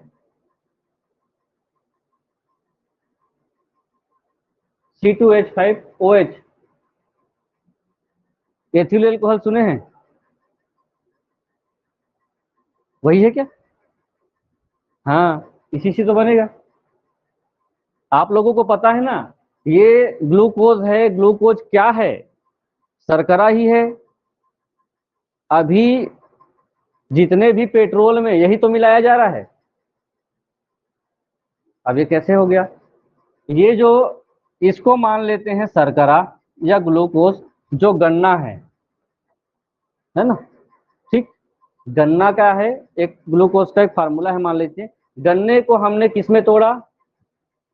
एथिल एल्कोहल में तोड़ा। और ये तोड़ने की प्रक्रिया आप लोगों को किण्वन से होता है। किण्वन एक प्रोसेस है जिसमें क्या होता है, किसी भी शर्करा या ग्लूकोज को किस में तोड़ते हैं? आप लोगों को ये बताइए भी, प्रकाश संश्लेषण की परिभाषा तो पता ही होगी। ये श्वसन होता है ना, श्वसन। श्वसन में यही तो होता है, टूटता है। ये टूट गया किस पे? एथिल एल्कोहल में। और एथिल एल्कोहल ही को, यही को किस में मिलाया जा रहा है अभी? इंजन में। E20 एथेनॉल, बहुत देखते भी, रील तो देखती ही होंगे, बहुत सारा चीज मिलता है। तो क्या है, अब आप लोगों को लगता है हमारा विषय नहीं, क्यों पढ़े? बहुत सारी चीजें आपके लिए काम की हो सकती है। हमारा शरीर क्या करता है, बहुत सारे जटिल अणुओं को इसके क्या करता है, छोटे छोटे अणुओं में तोड़ता है। कुछ ऐसे होते हैं जो छोटे छोटे अणु को बड़े बड़े अणुओं में इकट्ठा करता है। तो ये दोनों चीजें हमारे शरीर के अंदर होती हैं या एक लिविंग थिंग्स के अंदर होती है, जिसी को हम लोग क्या बोलते हैं? उपापचय बोलते हैं, मेटाबॉलिज्म, दोनों मिलाकर। ठीक है, anabolism plus catabolism is equal to metabolism. ठीक, अपचय धन अपचय धन उपचय बराबर उपापचय, ऐसा समझ में आ रहा होगा। तो आगे बढ़ते हैं। ये मिला दिया गया है, और इसको आप पिएंगे तो नॉर्मल पिएंगे तो एथिल एल्कोहल भी एक क्या है? शराब है। ठीक है, एथिल एल्कोहल क्या होता है? शराब होता है। और इसी को और परिष्कृत करके एथेनॉल ही तो बनाया जा रहा है, एथेनॉल ही है। एथेनॉल 20% ही बोला जा रहा है ना, यही है। एथिल एल्कोहल मुख्य रूप से, या मेथिल एल्कोहल, उसको थोड़ा सा और निकाला जाता है। उसके बाद जो शराब में मिलाया जाता है, एल्कोहल की मात्रा कितनी होती है, इसकी मात्रा बताया जाता है ना। तो वही आप गन्ने के रस को कुछ दिन रख करके पी देंगे तो आप नशा चढ़ जाएगा आपको। आपको पता है शराब बनाने के लिए यही सब का उपयोग तो किया जाता है। किसी भी चावल को भी क्या किया जाता है, लगातार कई दिनों तक चावल को सड़ा दिया जाता है। सड़ा देने के बाद उसके रस को आपको पिला दिया जाए तो आप नशे में गिर जाएंगे। महुआ के फल को क्या किया जाता है, महुआ के फल के भाप से लिक्विड बनाया जाता है। आप देखें हैं महुए से शराब बनाते हुए किसी को? कैसे बनता है? महुए को उबाला नहीं जाता, अभी महुए को रखा भी जाता है, उसके भाप को अलग से इकट्ठा किया जाता है, वो महुआ का शराब होता है। वो क्या है? महुआ मतलब, महुआ को सामान्य खाओ तो मीठा लगेगा, शर्करा बेस्ड है। उस पर शक्कर डाला जाता है, गुड़ डाला जाता है तो और ज्यादा, फिर बाद में यूरिया डाल दिया जाता है। ठीक है, नशा के लिए। आगे देखिए, अभी धीरे धीरे आप लोगों की समझ में आएगा। जीवों में क्या होता है, हर जीव अपना डेवलपमेंट करता है। तो जितने भी लिविंग थिंग्स होंगे वो अपना डेवलपमेंट करेंगे। सबसे सामान्य ये है, हर लिविंग थिंग में वृद्धि होता है। और वृद्धि का रीजन है कि वो कहाँ से अपना पोषण लेता है। अगर किसी भी जीव का पोषक तत्व ना मिले, उचित भोजन ना मिले, पानी ना मिले, तो उनका डेवलपमेंट रुक सकता है या खत्म हो सकता है। तो किसी भी जीव को जीवित रहने के लिए सबसे ज्यादा जरूरी है उनको क्या मिलना? पोषक तत्व मिलना, भोजन मिलना, पानी मिलना, तब वो जिंदा रह सकता है। चाहे वो पेड़ हो, चाहे वो अन्य जो जीव है वो हो।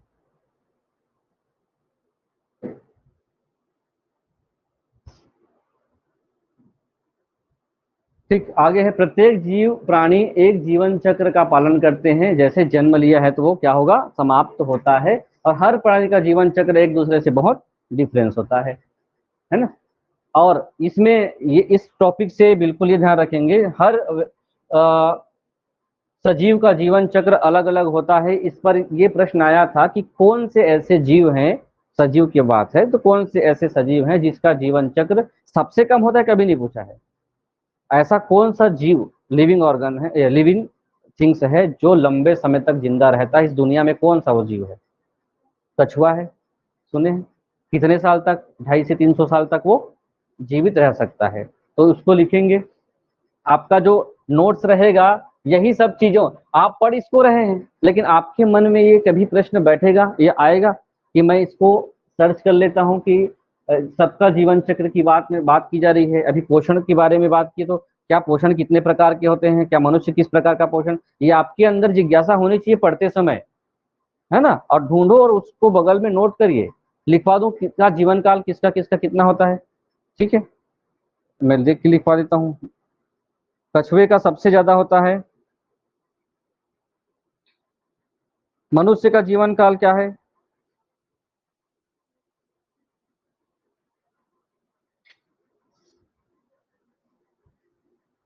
मच्छर का जीवन काल तुरंत, वैसा नहीं आप मार दोगे मर जाएगा, वैसा वाला नहीं।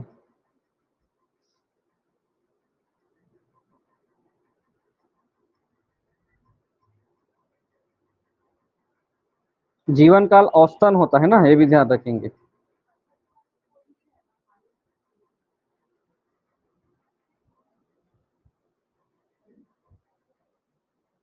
हर सजीव का एक जीवन चक्र होता है, और जीवन चक्र में कछुआ को माना जाता है 150 प्लस, ऐसा लिख सकते हो आप लोग। 150 प्लस ये एवरेज है ना, औसत जीवन काल। कोई हो सकता है 147 में, कोई 150 साल चल जाए। मनुष्य का कितना है अभी?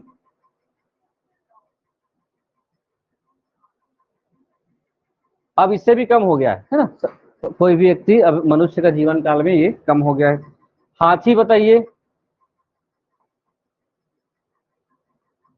हाथी का जीवन काल 47 से 50 के बीच। ऊंट 20 साल।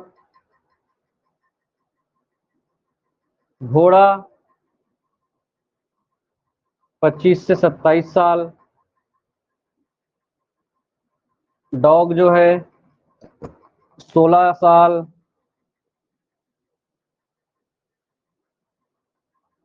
गौरैया किसको कहते हैं, कौन से चिड़ै को? बामन चिड़ै, है ना, उसी को गौरैया कहा जाता है। कुछ ऐसे हैं जीवन काल, लिख ही लीजिए जितना आप लोगों का काम आ सकता हो।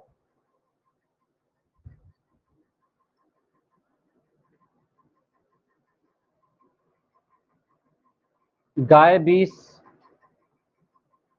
भैंस 25।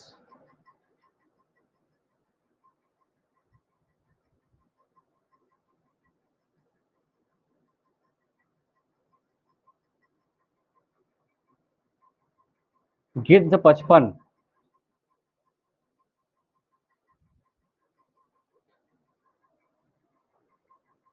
हंस 120।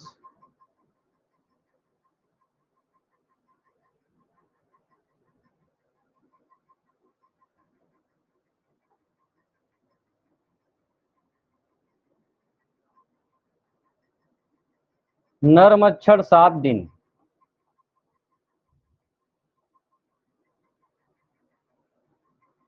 मादा मच्छर 21 दिन। ये सबका जीवन काल है, और आप खुद से ही सर्च करके लोगों का जितने लिविंग थिंग्स हैं सजीवों का जीवन काल लिख सकते हो। पौधों के बारे में भी पूछा जा चुका है कि ये आप लोगों का जो सी टेट जो होता है उसमें इन्वायरमेंट का एक सब्जेक्ट है, पर्यावरण अध्ययन। उस पर्यावरण अध्ययन में ये वाला टॉपिक स्पेशली है, जीवन काल वाला, और आता ही है सी टेट का खास। अब कम जीवन काल में कई सारे ऐसे जीव हैं स्पेशली, मधुमक्खी को 1 दिन 2 दिन माना जाता है, उसमें भी नर मधुमक्खी का, है ना। मादा मधुमक्खी ज्यादा दिन जीते हैं, लेकिन उससे भी और छोटे छोटे बैक्टीरिया है, बहुत सारे ऐसे बैक्टीरिया हैं, तो छोटे के पीछे हम लोग नहीं जा सकते, है ना। लेकिन उसमें भी पक्षी में वर्गीकृत किया गया है, पौधे में वर्गीकृत किया है, उसके बाद जो एनिमल्स हैं उसका वर्गीकरण किया गया है। पौधों में कौन सा एक ऐसा पौधा होता है जिसका जीवन काल सबसे ज्यादा होता है, ये भी पूछा जा सकता है, ये आपके लिए प्रश्न है। कौन सा पौधा नहीं बोल सकते, पेड़, कौन सा पेड़ है जिसकी आयु सबसे ज्यादा होती है, ये आप लोगों को ढूंढना है। अब वो आप लोगों को ढूंढना है, तो ठीक है, फिर से वही रिवाइज कर रहा हूं मैं। हर प्रत्येक का जीवन चक्र में जन्म होगा, ठीक है, जन्म एक प्रक्रिया है, उसके बाद उनका डेवलपमेंट होगा। हर सजीव का क्या होता है, जन्म होता है, और जन्म भी 2 तरीके से होते हैं, हमने कल देखा था। एक द्विज का कॉन्सेप्ट आया था कि बहुत सारे ऐसे जीव होते हैं जो स्तनधारी होते हैं, तो क्या एक सिंगल जन्म होगा। कुछ ऐसे जीव होते हैं, खासकर पक्षी, जिसका 2 बार जन्म होता है, एक एग के रूप में अर्थात अंडे के रूप में, और एक क्या होता है, किस रूप में, अंडे के बाद फिर से चूजे के रूप में या सीधे उस रूप में। तो उसके बाद हर सजीव क्या करेगा, अपना डेवलपमेंट करता है, और डेवलपमेंट करते करते अपना जीवन वो अच्छे से बढ़ाता है, नए अंग धीरे धीरे बनते जाते हैं। मानव का विकास, फिर बाल विकास पढ़ेंगे आप, बच्चे का विकास, विकास की प्रक्रिया, और उसी विकास की प्रक्रिया का ये हिस्सा है, ये विकास की प्रक्रिया का टॉपिक है, ठीक। बहुत सारे अवस्थाएं आएंगी, अवस्थाएं आने के बाद किसी भी इंसान का क्या आता है, लास्ट में कौन सा एज आता है, बुढ़ापा आएगा, और उसके बाद उसकी मृत्यु हो जाती है। और सजीवों के जीवन चक्र का ये अंतिम जो चरण होता है वो क्या होता है, मृत्यु। तो जन्म के बाद से लेकर के आगे कहाँ तक, मृत्यु तक, एक सजीव अपना जो क्रम है वो पूरा करता हुआ जाता है। तो क्लियर हो चुकी हुई बातें कि जो हमारे यहाँ पे पूरे विश्व में, या हम संसार या पूरे पृथ्वी में बात करें, तो 2 तरीके से चीजें हैं अभी। एक चीज जो होती है निर्जीव, एक होगा सजीव, तो ये 2 हिस्से हैं। उसके बाद आता है फिर सजीव के प्रकार, इसको कल करेंगे, ठीक है। कहीं जाना है मुझे अभी थोड़ा सा, तो ये सजीव के प्रकार को, अब यहाँ जो प्रकार जो आप लोगों को पढ़ना होगा, ये विभाजन वैज्ञानिकों के तर्क के हिसाब से कंटिन्यू बताया गया है कि हमने सजीव, अब निर्जीव को छोड़ देंगे, सजीव में भी अभी 2 भागों में बांटेंगे। कौन सा सजीव, जो क्या हो, प्लांट हो, वो भी सजीव है, और जो बांटेंगे, उसके बाद फिर से बटेगा, तो फिर जगत में बढ़ता है, जगत का वर्गीकरण होगा। एक जगह है ना, कौन कौन अलग अलग लोगों ने अपना वर्गीकरण किया है, तो उस वर्गीकरण को लेकर के फिर प्रश्न बनता जाएगा, ठीक है। धीरे धीरे समझ में आता जाएगा आप लोगों को, परेशान नहीं होना है। हम सब्जेक्ट वाले हैं या सब्जेक्ट नहीं है, ये आप लोग कभी दिमाग में मत लाइएगा, सबसे बनेगा।